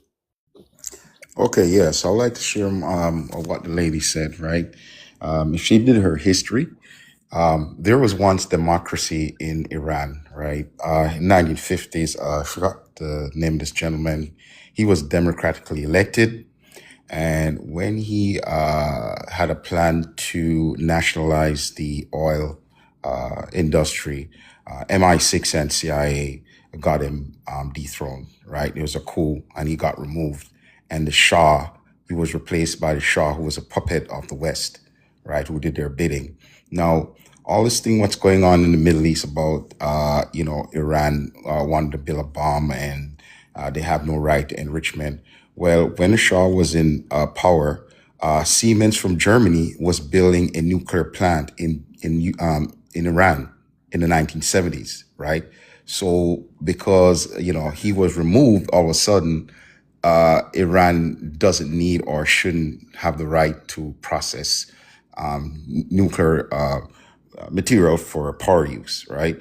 So, just to put it out there was democracy, and the West got rid of somebody who was democratically elected and to put in their puppet, just to make that plain. And the reason, everything that America does, if you look in history, everything that America does, it always comes back to haunt them. For example, in Cuba, right, when they supported the Batista regime, who was terrorizing his own people, the mobs were running Havana, right? And, they allowed all of that. And then, when there was a revolution and, and became a communist country, all of a sudden they're the most vile or, vicious people. That was only 90 miles away. So all these things that are happening, right? Just like the British, it has to do with the West, right? The things that they did in the past, especially the British in Palestine, right? When they tricked the Arabs to help them against the Ottoman Turks, and they would free them, and it turned out to be a lie, after. So, this thing about religion and, going back to democracy, the West doesn't believe in democracy. That's just a ruse. They believe in controlling, being in power and, controlling the world, and people, do their bidding. All right. So, just to disagree with that lady before, she needs to do a little history as to why Iran is where it is right now. The reason why Iran is where it is right now is because of the United States and England, right? Just to get that straight. Whenever they always support the wrong set of people, when their people get removed, all of a sudden it's, they get the worst kind, as you'd like to, portray, right? That doesn't do their bidding or stands up to them. This is how they react, because after the 1979, incident, the United States has never given up to get back at Iran. Right? They wanted to do this for the last 40 years. A lot of presidents before Trump, they had a line they wouldn't cross, but he decided to cross this line, and he's going to pay dearly for it. Okay, so Raw is next, and then Culture News. You'll have a chance to say what you need to say with the rebuttal, I'm sure. Raw, Hey, you're up. hey, y'all. Greetings. I'm gonna give the heads up. I've been concussed. I forgot a lot of things since I've been concussed and a post concussed, and I've had the brain injury. But what I remember is our former president, and I remember it in depth. The deals that were made behind the American people's back, where money was given, these deals were made. The lady is closer to the truth of my memory than anything I've heard so far. The backdoor deals, we're not going to know all of it. Well, I knew what I knew when I knew it until I got concussed. But from what I understand and remember, that lady is closer to whatever actually happened. And I don't know why people want to make Trump the worst thing in the world. Because, and here, this is what it is. We're bandwagon, brainwashed people who don't do our own research. And when we bring up those files years ago, I missed my vote for this president we have today. I missed my vote the first time not because I believed what they were saying. I was astounded. I'm like, what the hell? I feel like I was put on the path to go down the rabbit hole and see what was going on. That man is not the devil everybody trying to make him be. And he's bringing things out that have been parlaying for years and years and years. We have a system in America that hates its own. And until we recognize that, we're going to keep on blaming the new person who, if you go... So I went down in the Freedom of Information Act, when it got that Freedom of Information Act information. I went down and all the way through the court documents, and this is connected to the files. This is when I found out that this man, the POTUS, our current POTUS, was not connected to that at all. It's almost like the people saw him rearing his head to consider being the president, and they started immediately attacking him. The main character, who is either here or not, I have no idea, because they keep telling us this all is central casting. They're acting, it's a lot of acting going on, but nevertheless, back in the time when the main character of those files was convicted, he went like an hour a day to jail time, and he was out the rest of the time. Why? Because he had all these people that were his friends. He had them all on lockdown. We're seeing all of this come out. I wrote about this 6-7 years ago. I got it all over the place on my Facebook, and people hated me for these truths. The bottom line is, what I remember, that lady is closer to the truth than what I've heard. I land. Okay, Culture News, it's your turn up, and then Gary, if you wanted to have something to say, we'll come back to you after Culture News. Hiya. I feel like the two gentlemen below me have a predetermined hatred against the West for whatever reason. We have BBC here, who's in the city that I was born in. I'm assuming he lives in London, enjoying the spoils of the West whilst discrediting the West. And I'm not sure where Brian's from. He may have a Caribbean accent. I'm not sure what countries he's in, but he's possibly enjoying the spoils of the West while criticizing the West. And I am very well versed in the history of Iran.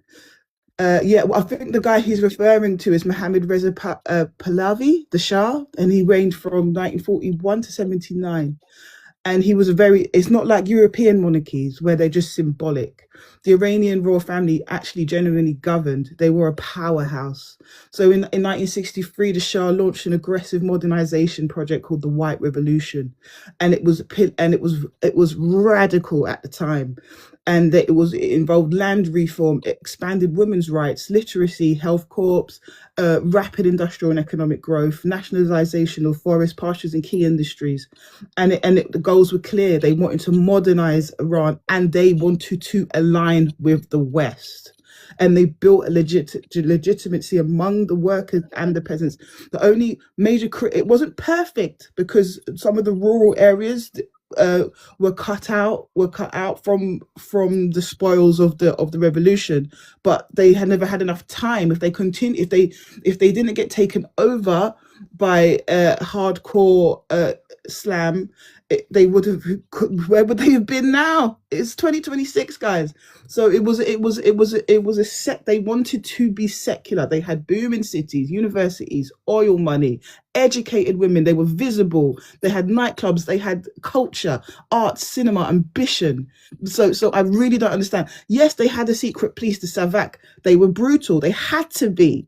They had to be to deal with the issue that they had, and they were backed by the CIA. There's nothing wrong with that. There's nothing wrong with that. They did have a coup with the CIA. It's this continual hatred against the West, generally by people who are disgruntled by the Europe and the West for whatever reason. And there are a lot of BOK men that are disgruntled with the West, and a lot of Islamic people. And to bring up Epstein as a rebuttal for these people's freedom is a lefty, is a very lefty low blow. Because I'm telling you, darling, I've been on this planet for longer than you, and Epstein Island is just a drop in the ocean for all of that stuff, darling. And if you it's the IRGC are very brutal people, very brutal people. So I don't. You have to give it to America. Look how quick they got there and done it. Look how quick that was. It's not like it's been 3 years of this and that. Of course, there are going to be casualties. Of course, there are. It's ridiculous. It's absolutely ridiculous. You need to research the Iranian belt. The point of being on this planet is to trade with the planet, not to be isolated under this harsh regime and be literally nobody. They took their names away from them. They stole all the mathematics, all the algebra that they brought to the world and claimed as their own. The Persians are stylish, classy, educated people, and they have been oppressed for too long. It's 2026. And you're crying. The Iranian belt, they were renowned for intricate designs, high quality leather, silk threads, precious metals, detailed metalwork. It's not just oil. It's not just oil. It's insane. They need to have a voice and be a part of this planet. Anybody that's booty clapping for Slam is got a problem. So BBC, if you don't like the West, you can kindly go home. Okay, Gary, did you have anything you wanted to say before we go back to BBC? Well, she brought up some good points because it was true. Just like, it's not like our government's lied to us before. Like with Saddam, they said weapons of mass destruction. That's not what it was about. There was this whole other group of people that he wanted to take a little bit of each country and give them, their own country. But that's where the oil wells was. You think about the pipeline. What was that in Libya that he was building, sending to Africa that we destroyed? That was water, to help them countries. So she brought up very, very good points, and it's true. I mean, I've got very old books, and it shows these nations and these different countries, and during these more, I think, I know that what's his name didn't agree with me. Well, didn't, but we could see a lot of repercussions from, it's going to be interesting to see how it all pans out. Just got to be prepared. That's all I can say. I know me and my wolf dog, my kids are grown. We live in a camper and just being prepared,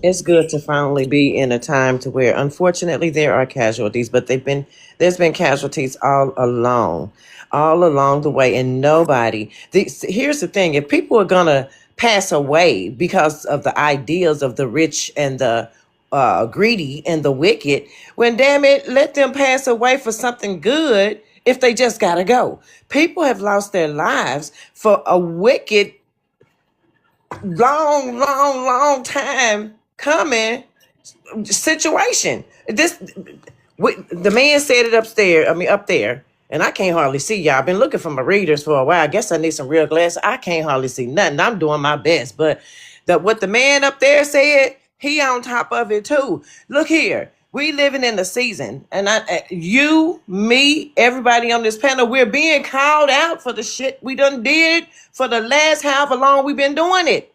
And I'm happy to see that. If I left this joint yesterday and I still got the information that somebody is trying to make things better for other people, how the hell we in a place that grows food and we got people who are hungry? Something wrong with that. Something is seriously wrong with that. And when you side with anybody, I don't give a damn what it looked like. You better off going down the rabbit hole, getting the information for yourself. What I did see was BBC, and I didn't comment. I said, well, maybe they like them. But BBC has a reputation of running the decent people down. They will twist some shit, child. I'm talking about twisted, like with a screwdriver, and keep on going with a strip nail. They'll just keep on going. So we have to get all of our own information to find out what's right and what's wrong. We got too many people to jump on the bandwagon, and a lot of people are being injured and they're not being misguided. So I had a point I was going to, y'all. I just woke up. Let me get myself together, find some readers and stuff. Let me go out here and land my plane. I'm so outdone with people trying to misconstrue things, and people are hungry. People, look. This whole thing, all these years up till right shortly before 2026, my whole thing, my son, my oldest son, he's 40 years old. I don't know what he's doing with his life because we don't even talk anymore. That's another story. But I used to always say different things. He brought it to my attention. He said, is that your ministry? Feeding people. I always had this thing about people eating. And I'm not in Africa, I'm way over here in America. But I'm still like, why are they not eating? Why would you intentionally burn down or get rid of people's sources of food? That's some sick shit, y'all. That's sick. So now we're standing up. We're not being bullied. That's the bottom line. We're not being bullied like we have been bullied. We have many of our people making trades behind our back. They give these smiles like they're really doing something for us. Meanwhile, we're tearing up our damn cars. We got buses in the middle of the street. We have less food. So we have children who say no child left behind. All the children left behind. They can't write a damn paragraph. They can't. I'm gonna land right there because I don't even know where the hell I'm at right now. All right. We got a little firestorm, going right now, and I think y'all done pissed BBC off. So, go ahead, BBC. No, I found it funny, man. Look, quickly, I just want to say, it was 3 people who went ahead of me, so I'm gonna start with Culture's points. I've jotted down her main claims. Look, you were speaking on how Iran and the Shah's his period of time in which the monarch was in control and look, at the end of the day, Iran is not in the West. Iran is a West Asian country. It's in the West Asian region. It's in the Middle East. For you to pre-impose your Western beliefs onto a country that's maybe, I think, X amount of miles away, and then if they disagree with it, say, oh, you hate the West, you hate secular ideologies and all of this. Excuse me, Iran is for Iranians. They're gonna decide what they believe, what they want for their country, just the same way America's for Americans. Okay, they decide what they want for their country, not the CIA. Not Mossad, not someone that overthrows a democratically elected leader. Get that through your head. They decide what they want for their country. It's as simple as that. Again, you keep pivoting to religion, and I get why you're doing that. I really do. Because you want to take us down a path in which, you can just throw buzzwords and all of this stuff. No. I'm going to dissect every claim you made. You said it was democratic during the Shah's secular. It was a secular democratic country during the Shah's, leadership. Completely false. Completely false. Look, let me just tell you under Trump how America when he came into presidency the second time, no new wars was his motto. Make America great again. Let us be honest with each other. I'm in the UK, and even I know this. His approval rating is at the lowest it's ever been. And the moment American bodies turn up in body bags, and your sons and your daughters start coming back in the thousands because you want to clap for a war that Israel's, pulled you into, is the moment there's going to be a civil war in America. If bodies turn up in the thousands in America, there is going to be a civil war. I'm telling you right now. Trump wants to, federalize the elections. I don't know if a lot of you are aware of this, but the secular ideas, the democratic ideas that you're talking about, what are you talking about? Look, if America really practiced what they preach, I don't know if you know who's the current leader of Syria. He was an Al Qaeda T word. I don't even want to say it. He was Al Qaeda T leader. And now he's shaking hands with Trump in the White House. Why? Because he is in favor of American interests. America, the empirical America, only cares about its interest. It does not care about these buzzwords you throw around. And look, the world's woken up to this propaganda, that might is power. The UN's not working. Human international laws are not being respected. Might is power. Trump has been releasing PDFs, fraudsters at the highest, who are taking millions and millions and millions in taxpayers' money. He's been releasing them from jail. Rich criminals, espionage traitors, people that have given Israel top secret classified information that the American government owns. He's been releasing all of these people. What democratic secular laws, ideas are you talking about that you want to pre-impose on a country that's in the Middle East? Who are you? And then when they say they don't want that, you say they hate the West? Let the Iranian smart, like you were saying, let the Persian smart, stylistic people decide what they want for themselves. Respect it. Trump came into power saying no new wars, make America great again. I would advise him, well, it's too late now anyways, but I would advise the people to wake up and open their eyes. He's dragged you into a war, cost of living is going high, and we're in the UK, she's in the UK with me. She knows about Keir Starmer too. She knows, we can go down that path too. But at the end of the day, everything that the West is blatantly hypocritical. It's not even a joke anymore. Every idea that they carry. Look, the first salvo of missiles unalived over 165 schoolgirls from the age of 8 to 12. Schoolgirls whose feet don't even touch the floor. And they will have you believe they care about human rights, female rights. We're free and Iranian women. Who do you take us for? Do you think we're stupid? Do you think we're blind? America only cares about its empirical interests. It's that simple. All right. So, Brian, you've been holding on for a minute. And I want to say this, you guys, y'all going so hard that the algorithm said this is AI generated content. And we have no AI generated content going on. You know, What? Oh gosh! Wow. y'all going so hard, got TikTok putting out disinformation about us using AI generated, Say it. content. That is really interesting.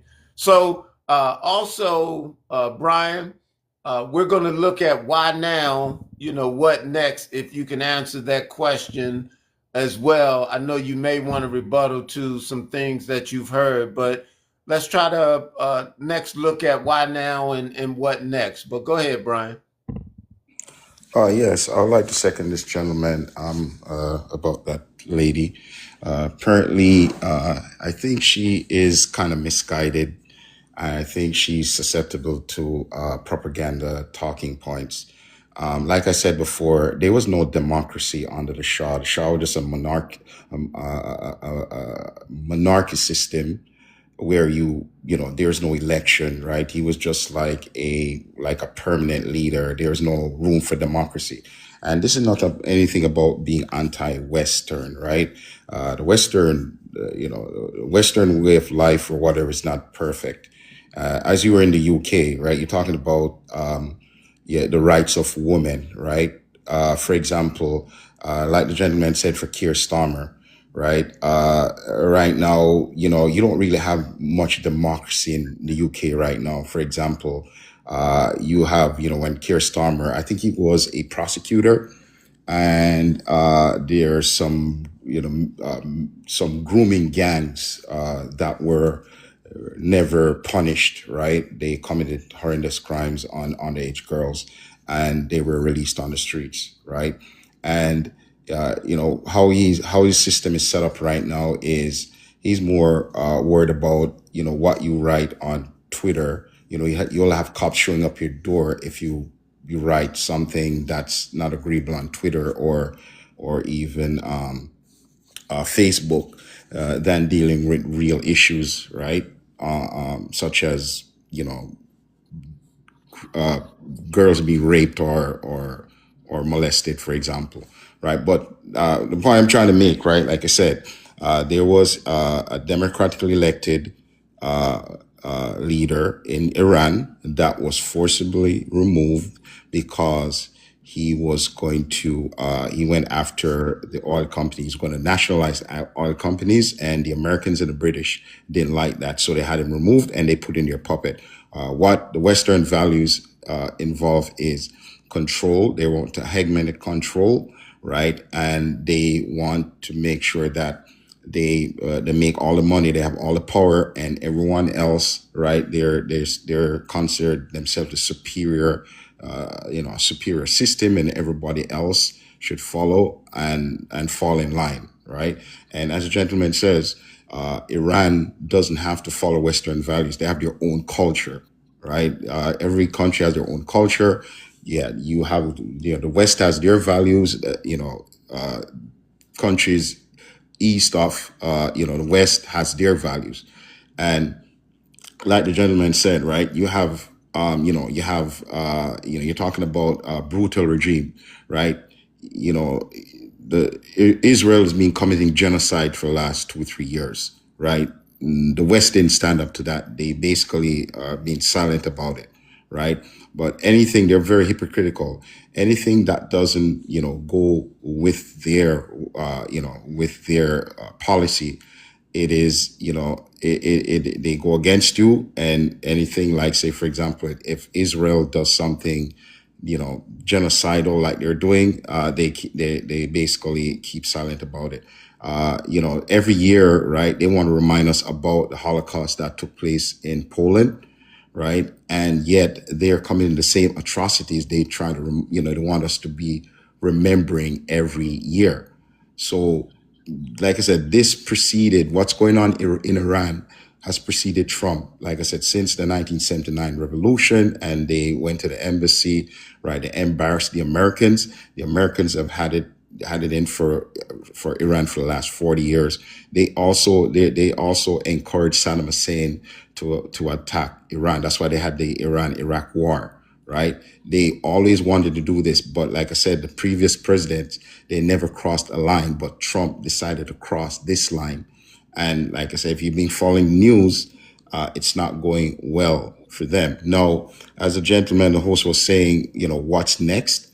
The way I look at it, the line has been crossed, and I don't think by killing a religious leader that's revered in a country is going to be taken lightly.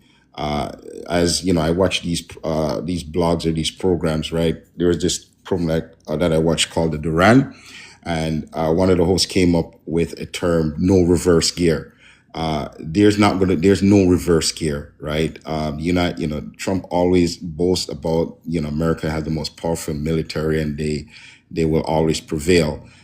He can't come out of this, with any form of compromise.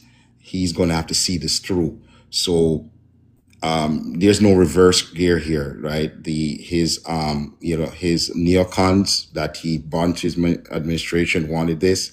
The Israeli lobby that financed his campaign wanted him to go through with this. They want to see Iran destroyed because Iran is their greatest obstacle for control of the entire Middle East, right? Until they what they say, until they fix this problem permanently, this can go on for a while. And as the gentleman says, There's 3 American so far killed. I heard that there were also 6 CIA operatives that were killed in Qatar. I think it was Qatar or Bahrain, right? In one of the hotels that was attacked, right?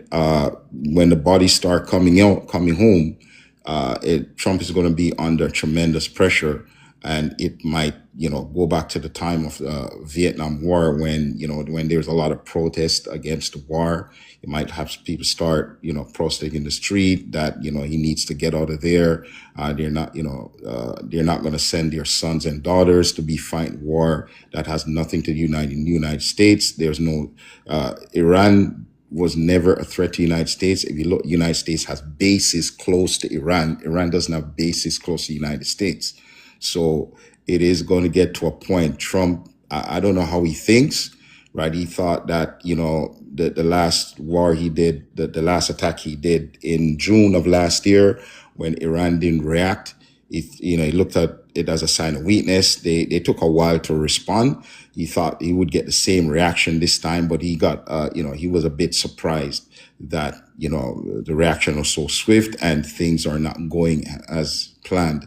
So I think he's a little bit shocked, and I think he's kind of worried because things are going out of hand. Because originally he said it's going to last 4 days. Now he says it's going to last 4 weeks. And then next time he's going to say it's going to last 4 months or 6 months. So like I said, the next thing that we have to look out for is that this thing is going to go on for a while. Okay. So we got a new person on the stage, Romeo. I'm going to let Romeo speak. And Raw said we need to get a timer. Okay. So Raw, I hear you. So I'm going to try to better moderate, you guys, or keep in mind that, other folks are on the stage as well. And we do want to give you the opportunity to get your thoughts out. So let's be considerate, of that as well. We got a good conversation going. Why now? What's next? Romeo, you may have some things to respond to based on what you've heard, or maybe you can answer the prompt. Why now? What next? Go ahead, Romeo. All right. I'm Romeo from the Fiji Islands. I'm actually streaming live from the Fiji Islands, and English is our second language here. So please don't mind the unfamiliar accent that I will be lexiconing on. All right.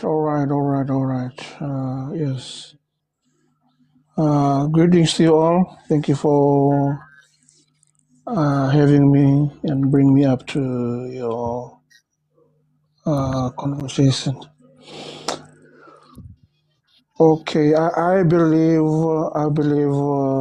America is just ushering in its global hegemon. Okay. From we in the Pacific is concerned, we always regard America as a global police, which has been diminished for a couple of decades or so.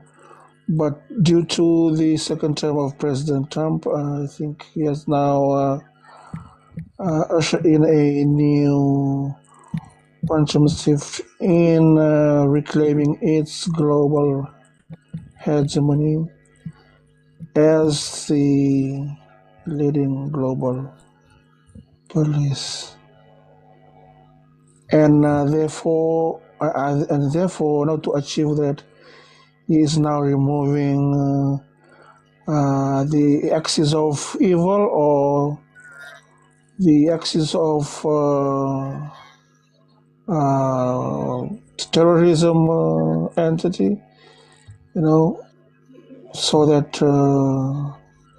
peace and normalcy can be brought back to our global affairs. And Okay.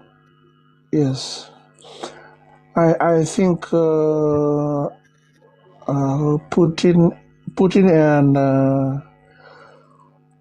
Putin, Xi, and Kim Jong Un are having sleepless nights as America is now, trying to dominate the world's affairs once again with the reigning of President Trump.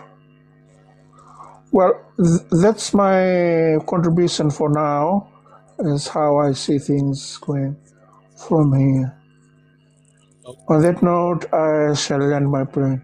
Thank you so much. Thank you, Romeo. I say BBC and Brian, y'all better be careful. They keep blocking your comments. We got somebody new that came to the stage, Pug. Pug, you have an opportunity to speak to Why Now, What's Next, or respond to something that you heard. You're on mute if you're trying to talk, Pug. Better act real quick, because Raw, she ready to jump off that mic. She got a hot mic, I'm telling you. All right, Raw, he's slow. So what you got, Raw?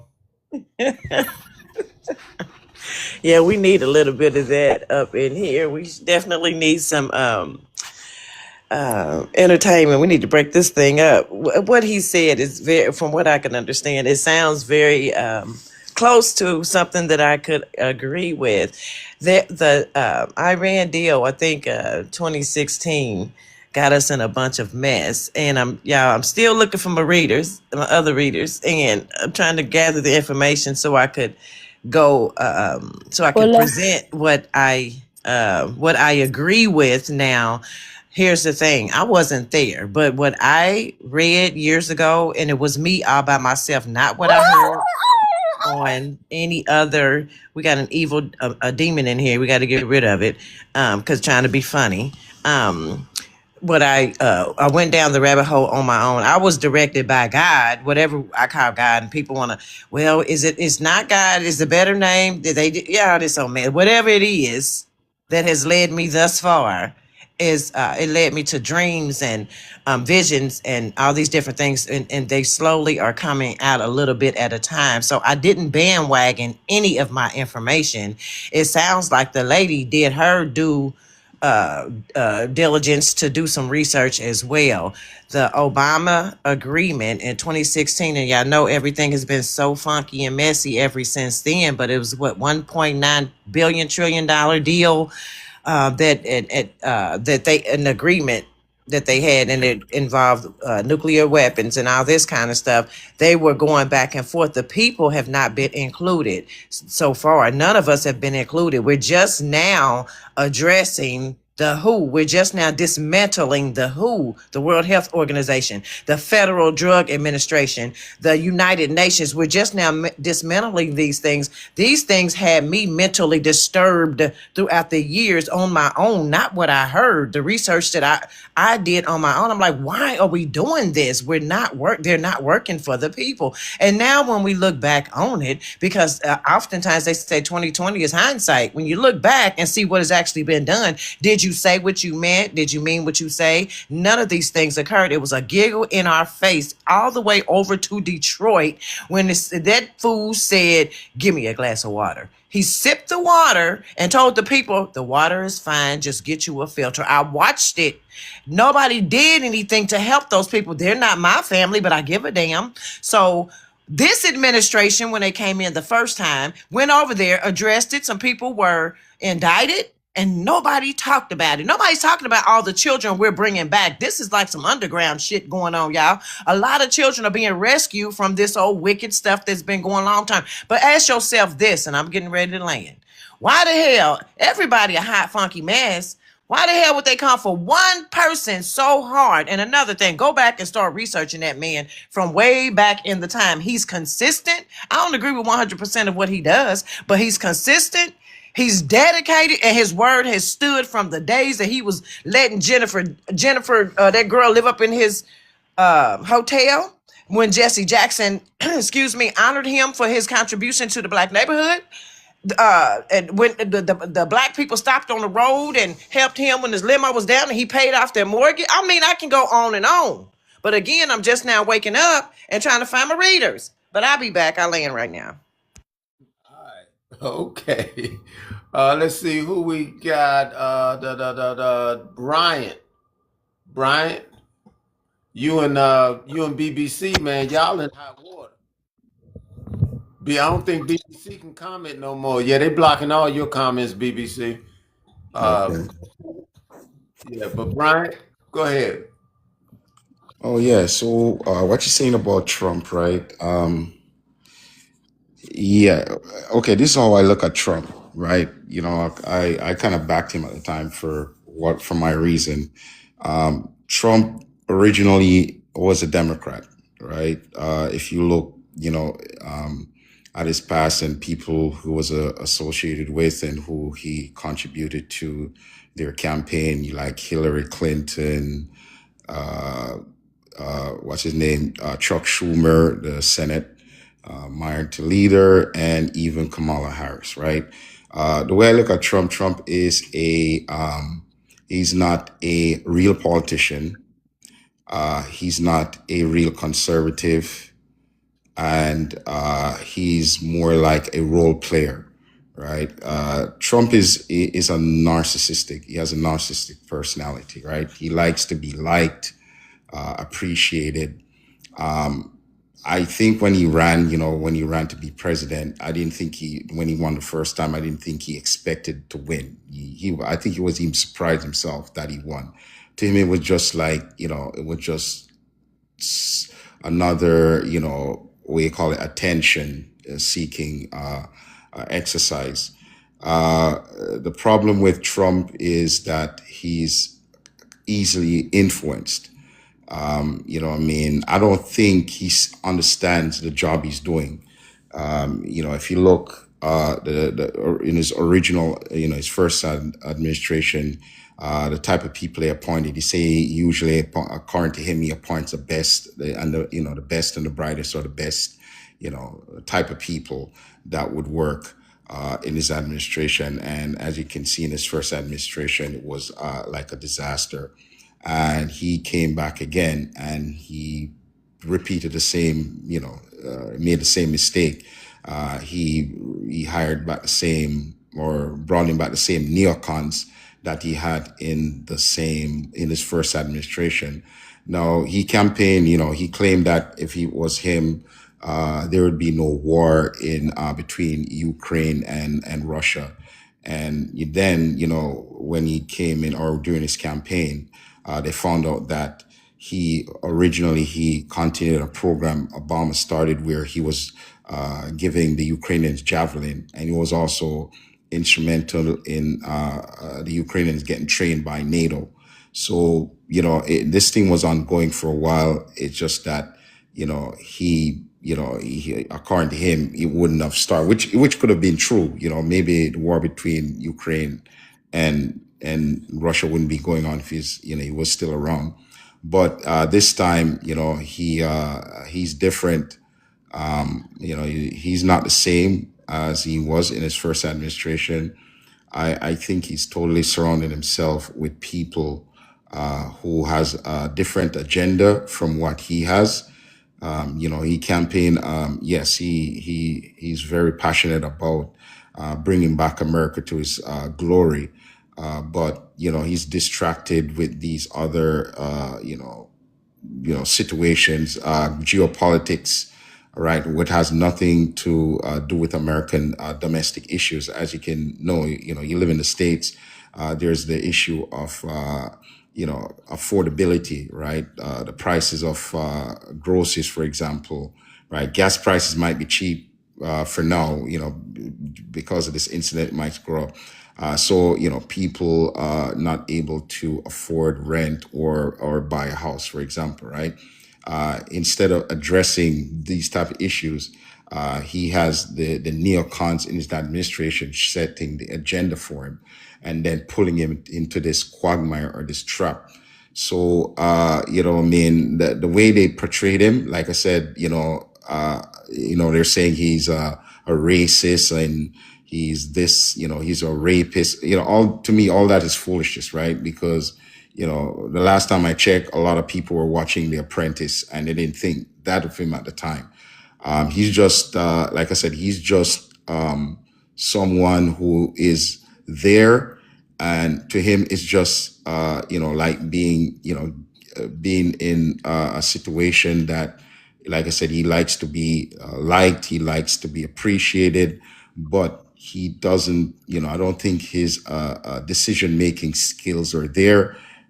He basically might listen to the last person who speaks to him. Like he'll have a discussion with a few set of people. Maybe he wants to get an opinion on a matter, and usually he makes a decision based on what the last person says to him, right?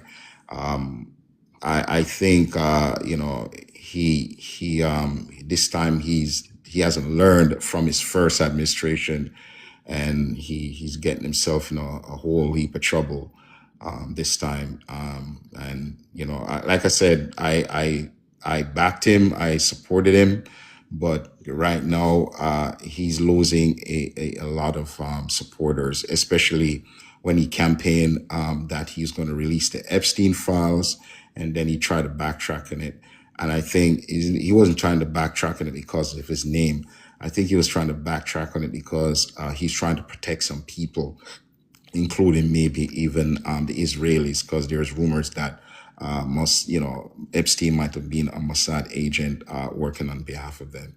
So, I don't know how he's going to get out of this, but you never know, right? The United States, funny things happen in politics. Park Bench, I am going to let you go. Just hold on one second. BBC been waiting for a very long time. And right after BBC, Park Bench, you're up. I don't think that lady went after BBC went the first time. I think it's back to her, ain't it? Yeah. Hold on, Hold on one Rob. second. Yeah. I love you, Rob, but you ain't running nothing right now. I know that's right. We're gonna make that little statement. But let BBC get a point, then I'm gonna bring Park Bench, and then after that, Culture, she can come in. All right, go ahead, BBC.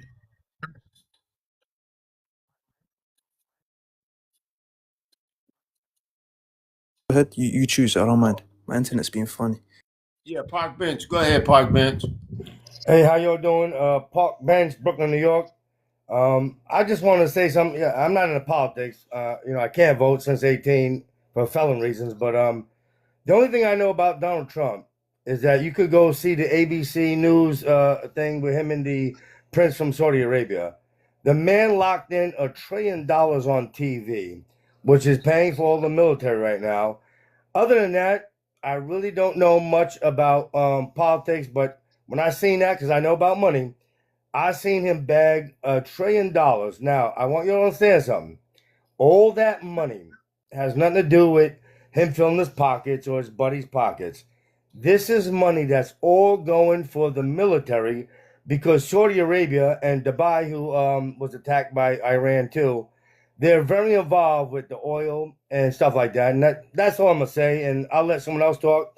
If you give me another chance, I'm in, and I appreciate you. Okay, well, hold on the stage. And Culture, you up. Raw, she fighting for you. Thank you, Miss Raw. I gave you a follow because I see you fighting in the background. But at the same time, I do need the discipline, so I'm really enjoying this live. Just to sort of give you some backstory, because you guys are in America, we have a major issue right now. Like it's a political issue, and a theology and an issue that regarding theology as well, which at the moment is so important. So you've got a guy who seems like a regular on the panel, BBC. He's claiming to be talking about geopolitics, but he's not. Is he not a regular on the panel? Oh, okay. This is my first time meeting him. Oh, okay, fair enough. But just so you can have a little backstory of what's going on in the UK, currently there is a power struggle, in terms of like there's a growing interest in right-leaning politics. Keir Starmer is disliked. We don't like him. We don't trust him. The left got in through people virtue signaling, people who just wanted to come across like nice and democratic, non-racist people, but it wasn't he kind of snuck his way into power, and now people are realizing that he's actually been terrible at controlling the country. We have a major issue with legal and illegal immigration, and there's a big stance for re-migration, which means there's some people in the country that want up to 10 million people to be sent back to their countries, and BBC would be a part of that plan. So don't let him fool you into thinking that the reason why is that what's happening, the Islam community in the UK aligned themselves heavily with the left. So now that Labour are dead, they're not going to get back into power. They're aligning with Green Party now, desperate bid to sort of try and hold position in mayors in towns, and every town that they take over, they suppress physically, financially. So yeah, it's a big issue it's a major hot topic in the UK. And Brian also brought up the industrial grape of underclass white girls, which has been happening since the 60s. They initially started on Sikh and Hindu girls, and then they grew and sort of were capable of getting to underclass white girls, and it's a major issue, and it's pointing at Pakistani slam gangs, Pakistani Muslim gangs. So yeah, so again, there's another issue with Islam within the UK and within Europe and within America. Funny that there's 59 active wars in the world, and 48 of them involve Muslim countries. Fun fact. And also, and to claim that I've been I'm under some sort of propaganda, I'm going to put my hands in the air and say that I haven't watched hardly any news about this Iranian war thing, because I grew up in the 90s and I watched many wars regarding Islamic countries, and I actually don't want to watch. I just want to let the dust settle and then do my research after. So what he said about the school, that could be a down lie, because there's many liars of his background on this app. So just to clear that up, because you guys are in America and they're having a perception of the UK that they want you to have. So yeah. Okay. BBC, is your internet better now, or you still want me to go to somebody else? Yeah. Okay. All right. No, Then can you guys hear me loud and clear? I think so. Yeah. We can hear you. I'm over here like, won't he do it? I'm just being silly though.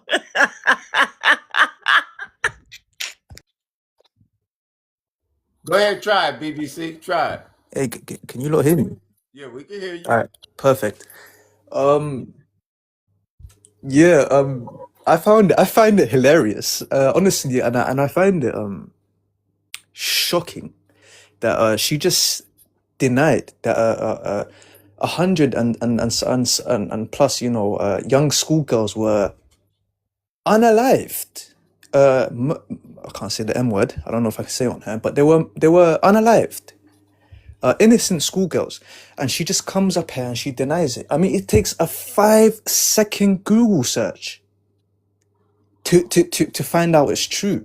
But she's so disingenuous. She'll come up here and say, "Oh wow, I haven't heard about it, and I haven't searched it up." So he's probably lying. I mean, do your research, and then tell me if I'm lying. The other fact, another thing that she said, she keeps making it religious. I don't understand. There's 2 billion Christians in this world. There's, I think, 1.9 billion Muslims. Who are you to paint all of those people with? I mean, you were saying something about the Catholics just a few minutes. Who are you to paint all of them with one brush? Who are you? Who are you? People have different ways of life. There are good people in every religion and there are bad people in every religion. You're not going to just come up here and spew your hatred. I can tell you're itching to violate and to, disrespect religion. I can sense it in you. But again, this is about politics. So put away the religion and speak clearly about the politics that's currently going on. This isn't a Christian or Jewish or Islamic debate. As you can see, the prompt is clear. Why now? What next? So stick on the program, stop deflecting and go in such a roundabout route to, stop throwing buzzwords around and get with the program. What you're saying is outdated. That's what I'm going to say. So normally I would go someplace else, but this is a little firestorm going right here, and I know Culture. Her tongue is bleeding over there if I don't let her say what she need to say as a rebuttal. So Go ahead, culture. Yeah, Do he's your just thing. he's a typical character that's swimming around London at the moment. They have designs on the UK. They really want to take over the UK. He can't even put his words together. He hasn't got the education. He hasn't got the language. He thinks he sounds like he's from London, but I can hear your accent. They depress the UK. We are not backed by gold. We are backed by supply and demand and perception of our country. And we are starting to, people are saying stuff like, oh, isn't the UK a third world country now? So yeah, it's not, we're not a big fan of his background, and he's just doing the most right now, and he's highly sexist. You can just hear the hatred in his voice. Yeah, it's widely documented the stuff that the Catholic Church get up to, and it's widely documented how all, was it 52 Muslim countries are heavily steeped in slavery, murder, homophobia, and dysentery, child rape, child marriage, child death, female oppression. The list goes on. I don't even. And my prediction in the West, the next 5 to 10 years, we're going to be questioning whether we should consider Islam as an Abrahamic religion, and maybe we should start looking at it as a cult, a geopolitical tool of of thievery, of history, murder and hate. That's all it does, really. So sorry if you. So don't try to go down the moral high ground of religion. Theology is a major subject, and theology explains why Islamic groups are murdering Nigerians every single day. Okay, and it also explains why they are industrially raping women in the UK because they see it as a right-hand possession. We're currently in a proxy war with people of his background, so don't let him fool you. They're not very smart as well. They're very easy to you know they're very easy to shut down. They're not very clever people. Very racist as well. Well, I want to say this: they spilling tea, slinging mud. They don't know each other, but I don't think they like each other too much either. I was asleep. I'm kind of waking up now. Um, I know Romeo came back on the stage. Romeo, you can have something to say here. The cause. Can I just? Sure. Hold on, Romeo. Hold on. BBC. He got to get it off his chest. Come on, BBC. I, yeah, I appreciate you, brother. Legend. Thank you. I appreciate you. You know, look, I find it so disingenuous. Look, I think you're Nigerian, sister, and I think you might have had a bad experience with Islam. I can see something going on there, but just quickly, it was America who. Can you guys even hear me? Yeah, we can Can you hear me? Can everyone hear me? Yes, I can. Unfortunately, I yes, can we hear can, you. sweetheart. Continue. I can hear you. All right, perfect. So I don't know if you know, but there was a Congress meeting in which one of the I think it was a lawyer. He made the case that that America was actually funding Boko Haram, all of these T groups to destabilize Africa, Al Kabab, all of the Al Shabaab, all of these T groups in Africa. If you look at Boko Haram and all of these, what's the other one called? The ones in was it Mauritania? But just quickly, I just want to run you guys down something. The United States has attacked El Salvador in 1980, Libya in 1981, the Sinai in 1982, Lebanon in 1982, Egypt in 1983, Grenada in 1983, Honduras in 1983, Chad in 1983, the Persian Gulf in 1984, Libya 1986, Bolivia 1986, Iran 1987, the Persian Gulf 1988, Panama 1988, Libya 1989, Colombia in 1989, Bolivia and Peru 1989, the Philippines 1989, Panama 1989 to 1990, Liberia 1990. Well, hey, when I'm talking, mute up. Do not interrupt me. Liberia, 1990. Saudi Arabia, 1990. Iraq, 1991. Zaire, 1991. Sierra Leone, 1992. Somalia, 1992. Bosnia, 1993 to present. Macedonia, 1993. Haiti, 1994. Macedonia, 1994. Bosnia, 1995. Liberia, 1996. Central African Republic, 1996. Albania, 1997. Congo, and Gabon in 1997, Sierra Leone in 1997, again, Cambodia in 1997, Iraq 1998 to Guinea-Bissau 1998, Kenya and Tanzania 1998 to 1999, Afghanistan and Sudan 1999.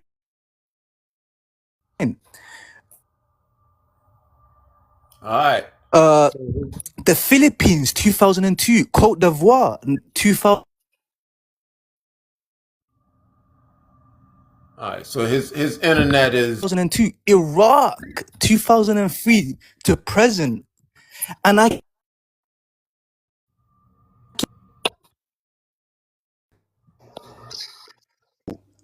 you have no moral standpoint Yet you still live in the whatsoever UK. to come up here.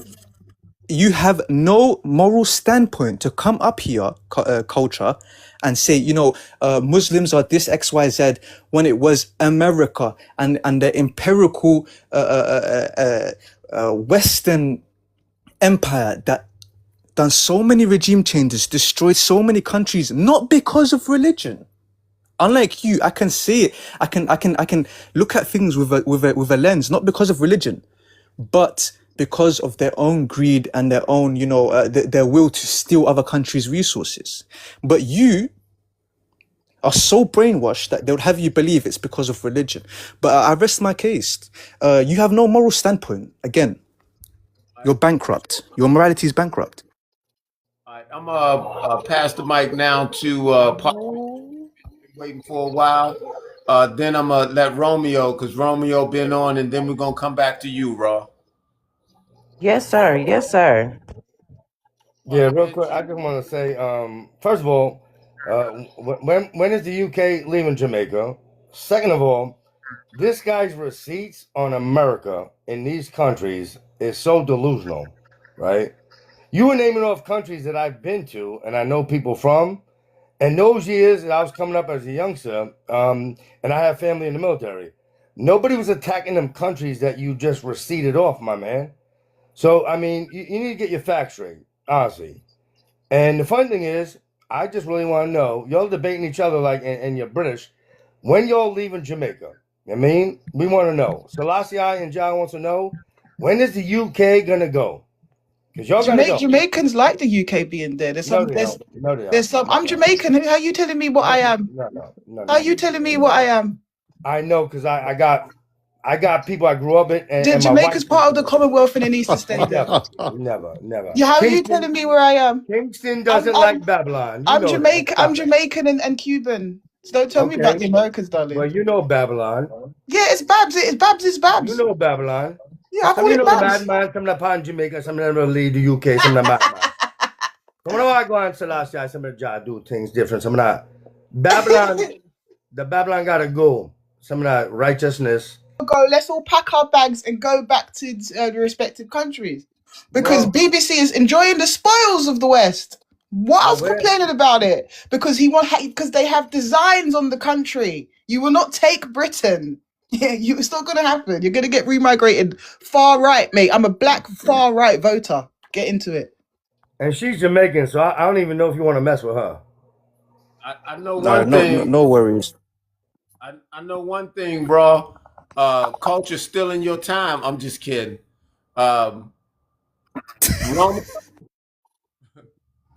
Romeo, did you wanna speak?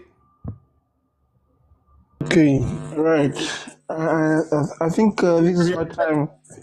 I think this is my time for me to contribute. Yeah.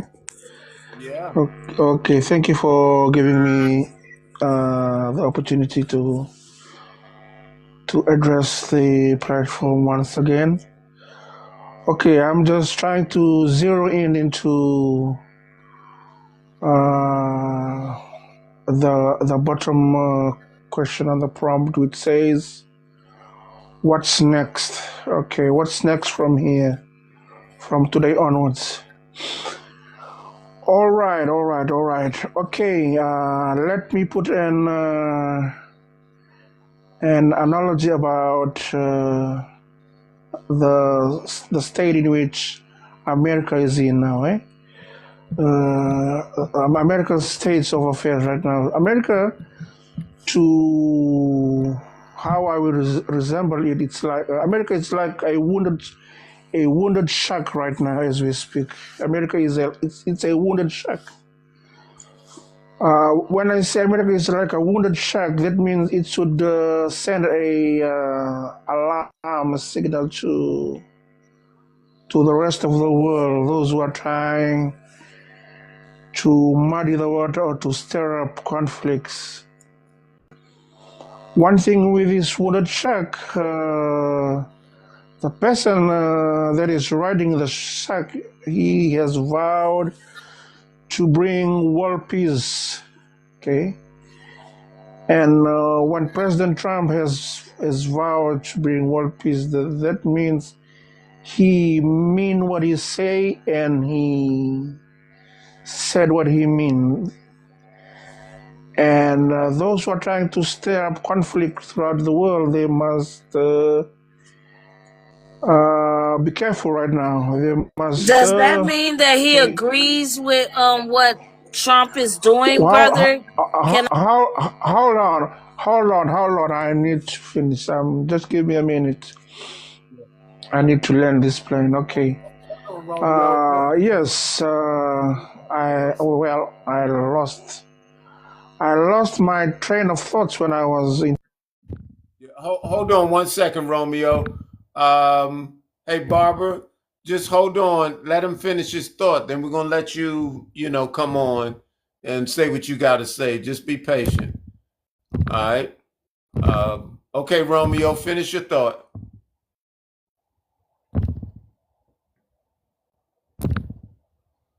All right, Romeo, you're on mute. Come off of mute, Romeo, and finish your thought, please.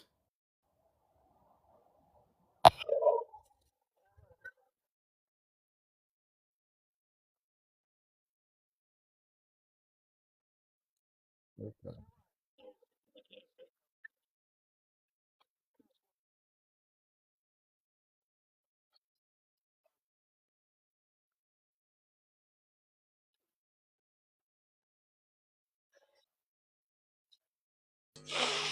When a wooden shark is hovering around the reef, that is a serious business. It's a serious business, and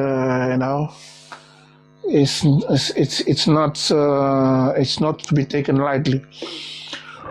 All right. So yes. Okay.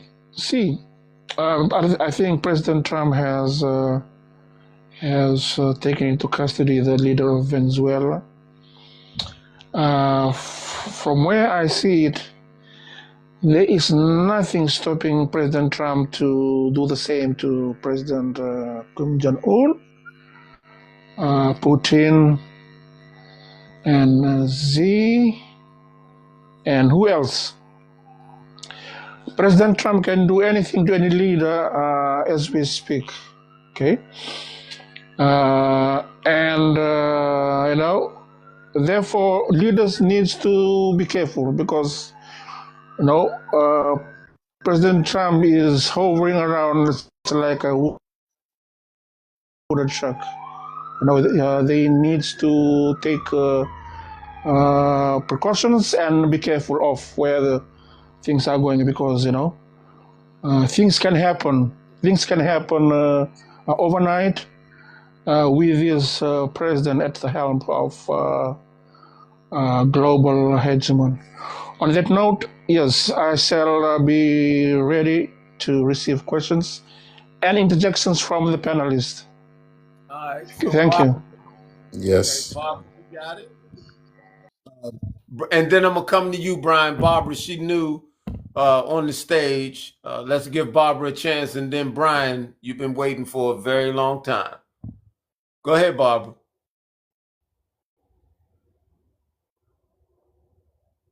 Now, Barbara, you can't find the mute.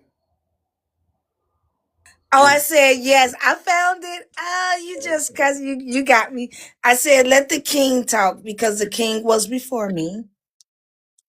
No, he's been on the stage for a while, Okay. and you're just coming up. So let's hear your thoughts, and then I'll go back to Brian. But thank you for being courteous. Yes, and I do apologize if I didn't come up courteous at first. So grand evening and beautiful evening to everyone. And again, I do apologize. Hello, everyone. I do want to address your question that you were just talking about. You are really, it sounds like, and I really appreciate your perspective coming from where you're at because, United States is like within a bubble. If you want to listen to what everyone else says, because the media that we get fed to us, if you will. So I do appreciate that information. However, what I wanted to say was you guys got to understand that this resistance that is coming from you all, I just want to ask one question. Does it matter who is being directed to, or is it just everyone here? Because we as a people could only do so much. The reason that black and brown people that are not from the diaspora, have their rights is because the way that we fought for it. So I guess I'm trying to ask, like, what is your perspective on everyone else? Because we know who your enemy is within the enemy, which is, in America, we got to take up for our people, but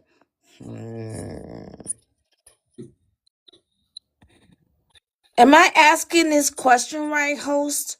Do you know what I'm trying to get out? That I'm trying to ask and get this information out? Like, who do you feel like are your enemies? I can't answer whether you're asking a question right. I mean, you know what you're I trying know what to. I'm trying to get out. Like, No, she who don't. are No, you don't. you? We're not your enemies. We don't have anything to, we don't run the government. We don't have anything. We don't have no access to any of these things. Unfortunately, we are the most hated people in the world. But I do want to know, like, what are you guys' thoughts? Like, with everything that's going on, a lot of people over here don't agree with what's happening over there in your country, but we can't do anything about it, bro. We can't even do anything about our own atrocities and nefarious acts that's going on in America against us. Wait a minute. So what do you expect America to do? And do you look at America as in one whole? I should say that one whole, because we are not Oh, so and you never have have been. things. Okay, Brian, you've been waiting patiently. Come on back around, Brian, and then we got somebody new on the stage. We're gonna give Sam you a chance. Brian, go ahead. Yeah. Just for Romeo, sorry to bust your bubble, but Trump can't do whatever he wants, any leader. And I noticed you mentioned North Korea, right? North Korea have nuclear weapons. That's number one. Then you have Russia. Russia has the most nuclear weapons on the planet, right? There are the United States will never want to have any form of confrontation with them. That's why they have proxies, right? Just like they were doing with Ukraine. And then you have China, right? China is an emerging power. Their industrial base is second to none. If you look at But do you know that the United States have over 800? Yes, so the United States, has deindustrialized themselves over the last close to 40 years. As you can see, they went from an industrial system to financialized, right? If you look in the United States, they basically don't make anything. Most of the stuff that's made now is made in China. And as you can see, when Trump was trying to be belligerent to China, China basically put him in his place. If you notice recently, he hasn't been talking smack about China recently, right? China right now has, they have the world largest navy. Maybe when it comes to, I guess, tonnage, the U.S. still dominates, but China, right, has an industrial output that the United States cannot match. As it is, as an example, what's going on in the war with Iran, right? They only have a certain amount of air defense system they can use. When that runs out, the United States does not have the industrial capacity to replace it fast enough. So basically what I'm trying to say, Trump can only go after weak countries, smaller countries. But when it comes to like a near peer or a peer, he doesn't have that luxury. Just let you know. And, and the mistake he made with Iran, right? He thought that, like I said, the last time when they, attacked Iran basically restrained themselves at the time. And he took it as a sign of weakness. And he thought he would get the same thing would be repeated with this conflict. But right now he got a dose of reality, and now he's trying to back out of it. But unfortunately, or what was done, it's not gonna No, I happen. actually agree with you, brother. Um, Hold on. Yeah, so Romeo, don't fall for that. America is not as strong as they're making out to be. Yeah, after the fall of the Soviet Union, right? They became the sole superpower, right? But what happened is that America started, overextend themselves, right? The expansion, NATO was only like 12 countries. Now they're up to 32, right? They start adding more bases around the world, right?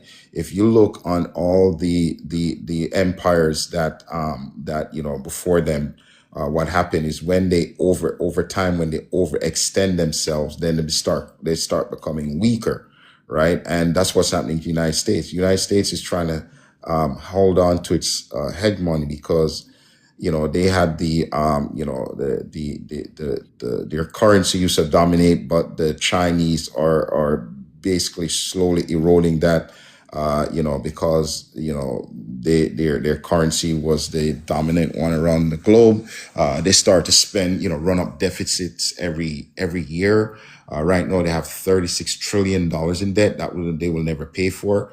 That's why they're just giving the impression that they are as strong as they were after the Cold War. The United States is not as strong. As you can see right now, they can't even protect their bases, their military bases in the Middle East. The Iranians are just attacking it. They have no air defense against it. That's what Trump was warned about. He said that they warned him that they won't be able, if they attack Iran and Iran attack their bases, they don't have the means to protect all of them, right? That's why when he moved, some of the assets like the aircrafts and the refueling aircrafts, right? What happened? He couldn't move all of the troops, right? He had, I think in Dubai, he had like 10,000, and in Bahrain, he might have another 7,000. The reason why Iran, if you notice, Iran were attacking these buildings in Bahrain, right, and Dubai, is because they couldn't move all the American troops out from the bases, like fly all them out because they're so numerous. They put them in these hotels, right, and that's why Iran attacked them, right? So the United States does not have the capacity, right, to go on a lot of these adventures. And right now, China, right, what's going on in Ukraine and Iran, China is slowly benefiting from it because the United States consider China their existential threat because, like I said, China is using soft, they're trading with a lot of countries. China does not need the United States anymore, right? Just the end of last year, or before the end of last year, they had $1 trillion surplus trade surplus minus the United States. Most of it was rest of the world except the United States, because 20%, they basically reduced their trade by 20%. So the United States right now is only pretending that it's strong. America is weaker than you think. The only thing that America has going is their nuclear weapons. But conventionally, they're not as strong. They need help from their allies. They can't do nothing by themselves anymore. They need help. And that's why, you notice they're struggling in this Iran war, as we see, and it's going to get worse. So Romeo, trust me, don't, fall for that, America, Trump, we're powerful and we are, we can't be stopped and we are the premier power. No, that's BS. The United States is not. And the thing too with Russia, right? The way they used to portray Putin as this brutal dictator, Putin is a softie. He's a moderate, right? Because I talked to some guys from Russia, right? There, a lot of people are upset with him that he didn't go harder than he should in Ukraine, right? Because he doesn't want any war, right? He doesn't want this thing to lead to a global nuclear conflict, right? So that's why he's a bit careful. But he told me there are worse guys than him. If like Putin were to go, they wouldn't want the guys behind him to come into power. So I'm just letting you know, be careful what you say, Romeo. America is not as powerful as they're portraying themselves to be. As like I said, if you see right now, they can't even protect their bases in the Middle East. So that goes to show you something. Okay. So what I'm gonna do is I'm gonna let Park Bench go, and then Culture. You can go after that. Go ahead, Park Bench. Thank you, sir. Real quick, sir, I just want to tell you something. When you talk about America like that, I don't know if you understand, because you're talking about politics and all that. No one has ever landed boots on America. So I want to advise you, first of all, when you talk about America, be careful. Ain't no one defeating us, and we all feared everywhere. So stop thinking about Trump and the politics. Come to Brooklyn or come to America, any state in America, with any foreigners, and you will get washed ASAP. Right? That's why I gotta stop you right there. And more importantly, the delusional thoughts that you have and the shit that you was just talking, it kind of got me a little set off, because you kept saying America, and this. Yo, my man, understand something. Americans, us Americans, like people from Brooklyn, New York, motherfucker, we are the most feared human beings on earth, son. So just remember that. And Americans, right? None of your foreigners ever want to come and deal with us face to face in America, right? All this WAR shit happens on your lands. But when you speak about America, don't think about Donald Trump or politics or the military. Think about if you land in Brooklyn or Chicago. Or Chicago, where I'm from. Right? Come talk that shit over here in Chicago. All right, Ma. All right. But let's be honest. Be careful when you keep repeating America and USA. Because shit is not a fucking game over here. We're not the politicians. We're not the president. We're not the governor or the Senate. We're the motherfuckers that y'all fear in the world. So don't ever forget that, and I appreciate your host, and I'm going to land. Okay. All right, Culture. I have a sneaky suspicion Brian is somebody who's been psychologically damaged by the alleged transatlantic slave trade. So he has a negative. So he seeks information to back up his hatred of America. Sorry to break it to you, but black people all over America and Asia and Europe, I think you should dig a little bit deeper, because I think you've been psyoped. And to say that America, Russia, Putin is a genius, because he plays the role perfectly. He's the boogeyman of Eastern Europe. The boogeyman. He plays it perfectly. Their warheads don't work. That's a whole nother story. So it's all a bit of a scam. And so it's deeper than you think. But he just plays.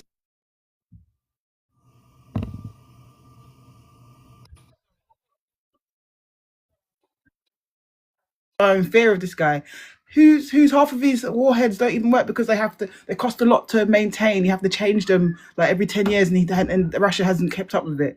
And to say that America are weak, it took him like 48 hours to bring down an Islamic regime, almost. Well, to start it, and then also to go back to BBC, the whole of North London, the Iranian community in North London was celebrating the streets. It was like a little mini carnival, mate. A lot of people are happy about this. So it's just so hilarious, man. It's just, I think why people are thinking these things is based on incorrect historical facts. Brian, you're basically from the Americas. You're an American. You're essentially American. Like, you're not African, babe. Like, do some research. I'm American, and I actually agree. Well, we got some people on the stage, and Chelsea is new. We're gonna let Chelsea go.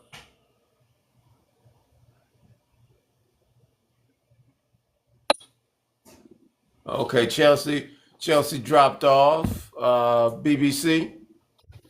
Yeah, I just want to quickly say, we can't compare a handful in the diaspora, who are not even in their home country, who don't live there, who for generations were probably the sellouts of the Shah and his little crooks who were working under him, who are now protesting or whatever they're doing. It's just a handful of people. I promise they're not even more than 1,000. Can't compare that to millions who are in support and are in their home country and that are willing to fight and die for their home country, Iran. I mean, it just takes a quick Google search again. It's not really hard. You call yourself Cultural News. you actually report on news. I just went on your page, so I find it really ironic that you're not up to date with the news. But anyways, quickly, the brother made great points. The China issue, the Russia issue. Park, who was it? Park that was saying that America can't be touched and all of this crazy. Yeah, that's crazy. I agree with that. Yeah, we all bleed red, and I just want to remind you that in the Vietnam War, every war that America has gone into, unfortunately, in the recent years, it has not won. America cannot win any wars of attrition. America wins wars through shock and awe and regime change. It's that simple. People that are defending their country have a higher morale and are willing to die for what they believe in and in their country. And you can't beat that. You can have all the technology in the world you want, but at the end of the day, you need boots on the ground. And Americans learned that in Vietnam. And another thing, American culture likes to praise their military and their soldiers who fight for them, which is good. I respect that. But it's only when they're fighting, it's only when they're glorious. The It's moment not they come about back, who they fight. They praise. just 1 second, sister, please. It's not about, sorry. It's only when they're glorious that they're praised. The moment they lose a limb, the moment they have a bag that they have to pee in for the rest of their lives, they're forgotten. No one, not you, Park, not anyone else, is going to be changing that bag, that piss bag for them. No one. So I'd like to remind you, war benefits nobody. If we can get peace in the region, it would be great. But who is in the way of peace? It's the crazy Israelis and the elite, the Epstein class, who are in control, who are parasites and in control of America and the West. Unfortunately, even the UK. The UK, just Keir Starmer came out and just said today, actually, that he's going to get involved in the war. That British military bases are going to be used to help American fighter jets in the region to refuel. What do you think that means for us? That means Iran is going to be... Sorry, sister, just you can go after me. That means Iran is going to be pummeling British air bases now. Another thing, a lot of you people, I don't know if you know about the economic consequences of this war. It's not looking good in the UK. The cost of living is bad. I'm hearing it's the highest unemployment rate in 200 years. Another thing, in America, the cost of living is not good. The cost of living is not good. Wait, hold in on. America. Let him land. Let him land. Hold on. The cost of living is not doing good in America too, unfortunately. Now, couple that with the fact that Iran controls 20% of the oil lanes, the shipping lanes in which natural gases come through the Strait of Hormuz. And they have a great relationship with the Yemeni Houthis who control the Bab el Mandeb, where 40% of the world's oil and gas travels through. Do you not understand what this means? All the Houthis have to do is fire one missile and no ships can go through. They've already done it. The ragtag Houthis, the USA couldn't even defeat the ragtag Houthis. And I'm sorry to say this, but it's true. They're still there and they can still cut off the Bab el Mandeb. Now, my question is to you. What is going to happen in the UK, in the US, when petrol and gas prices rise by 100%? Well, it's When about to electricity rise. rises by 50%? The average person is already struggling. Stop beating the drums of war. Wake up. The Epstein class want your sons to die for them and their agendas. I rest my case. When you Real, say that, all of our real quick, if I could. Hold on. No, I think Raw was. She's been waiting patiently. You know, Raw. This is your opportunity. Yeah, I just been in the comments cussing them out. I'm just playing, not for real. I don't cuss people out like that. I really believe that people believe what they believe because they believe it. And then also we are not open for a real truth. We show up with an agenda. It really is evil versus righteousness. That's exactly what's going on. So we are called to, Barbara, mute your mic, baby. hey sis. Thank you. We are called to do, us who say we are believers.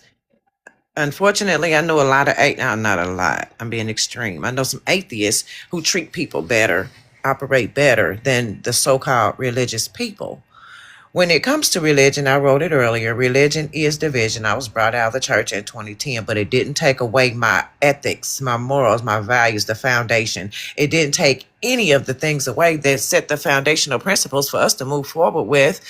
Long-standing ideas that has kept this thing together. What's interesting is we have from our founding fathers, that's another interesting thing. I don't know if we know this sidebar, but Abraham Lincoln was a black man. Ain't nobody talking about that. Everything's just now coming out, but we can see what the more nappy wigs they was wearing. They were trying to portray us. Everybody want to be the Indian. Everybody want to be the brown people, but they tell us, they present to us a whole different thing. We have been excluded.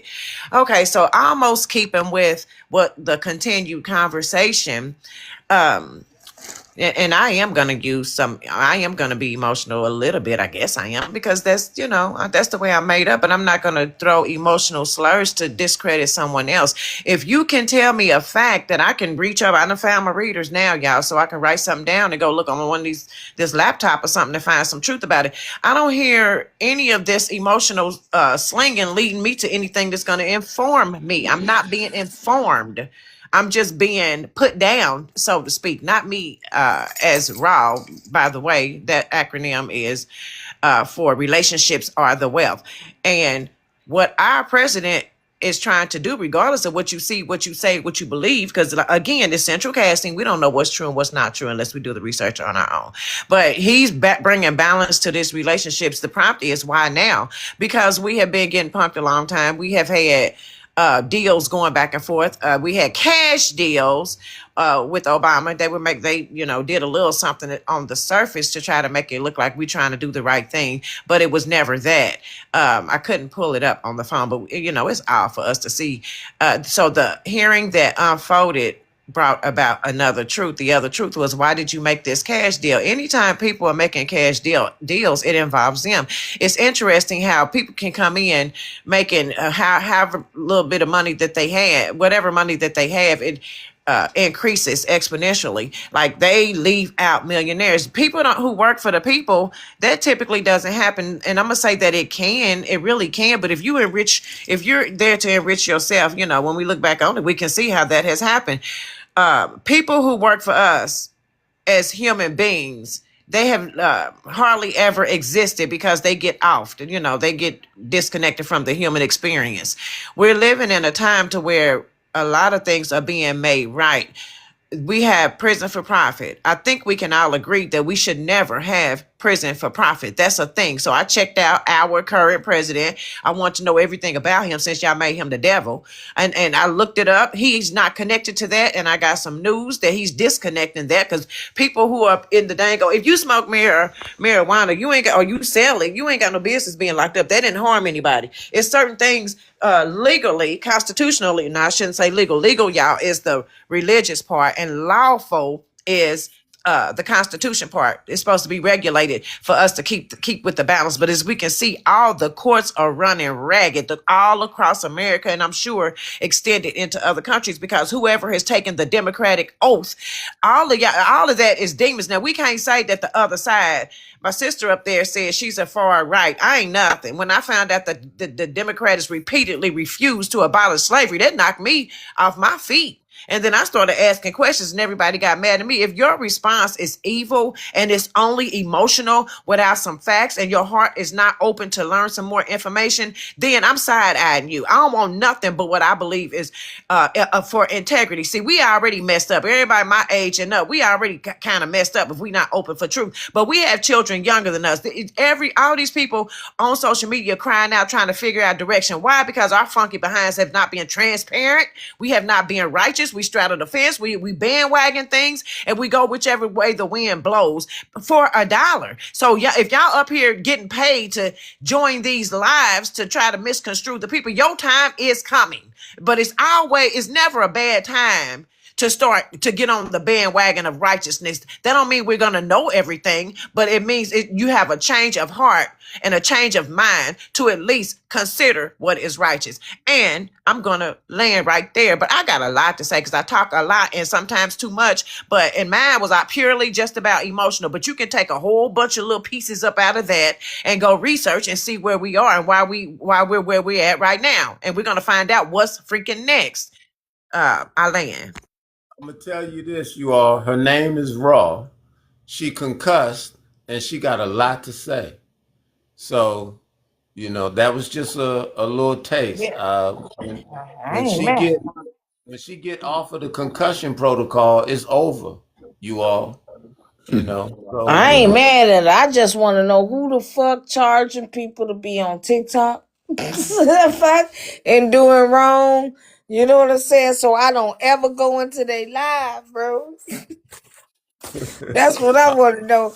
Shit. Who's charging TikTok to do wrong? I'm sorry, what'd you say? I said, who doing that shit? So I don't ever go into their live. I don't ever want to be drawn into that type of world. See, that's why we have to use our intuition and discernment and stuff like that. That's why we cannot straddle the fence. Whatever we say that we are, we have to stay with whatever. If you straddle the fence, you just as good as to the left or to the one way or the other. Straddling the fence is unclear. And for those who believe in the words in the Bible, and I'm not telling you to, but for those who believe it, it says you just as well get on over there with the dirt. I'm a Bible thumper. I'm a Bible thumper. I'm just talking about that's TikToker. Right.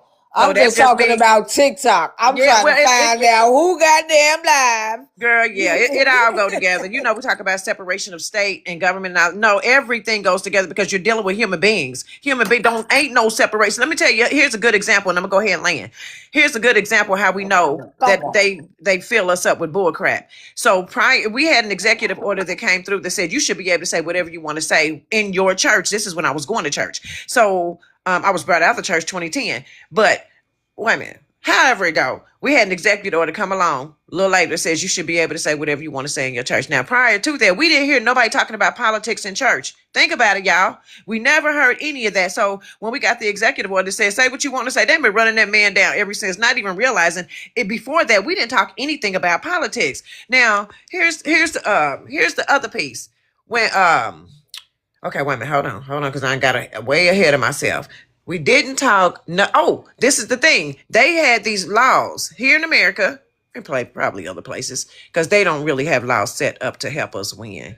It's always something for them in it. But here in America, they would come around every 4 years to say, my name is Louise Smith, fictitious name, and I want you to vote for me. Well, damn, where you been? And what area are you servicing? Because it's dark where I live. The yellow done faded out. It's potholes. We done lost a couple little things down in there we can't find. The houses are going down and you living good. So nothing. It's all connected, and we would be fools to keep it down. Here's the good news. Here's the good news. Everybody's waking up. So it don't make no difference who you like, who you love, who you dislike. We are getting ready to be showing up, and I've always believed in this. Show up at those meetings, and don't always let your left hand know what your right hand is doing. Just sit in there and be quiet and collect information. Let them wonder who the hell you are, and then you get yourself together, learn something, stop straddling the fence, so we can strengthen what the righteousness that it's supposed to. Because it's our time. It's our time. Our land. All right. So Chelsea, you left, you came back. You ready to talk now, Chelsea? Give Chelsea a chance if he want to come off his mic, y'all. It's hard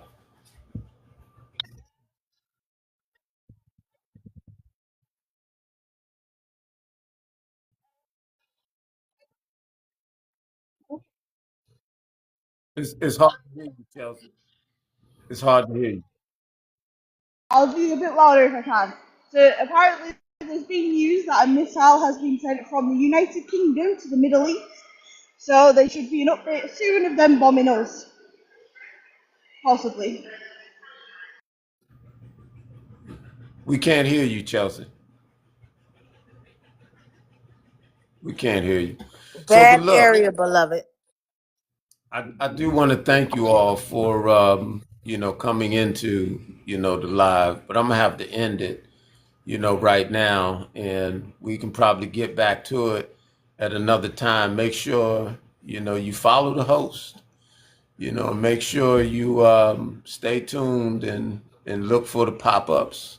When we do pop up, y'all, we like talking about decolonization. We like talking about civics. We like talking about, our heritage. And, we like bringing out a lot of good conversations. This was one of the good ones tonight. Why now? What next? So y'all hang in there until the next time. Thank you all. It's an honor. Thank you for having us on. Okay.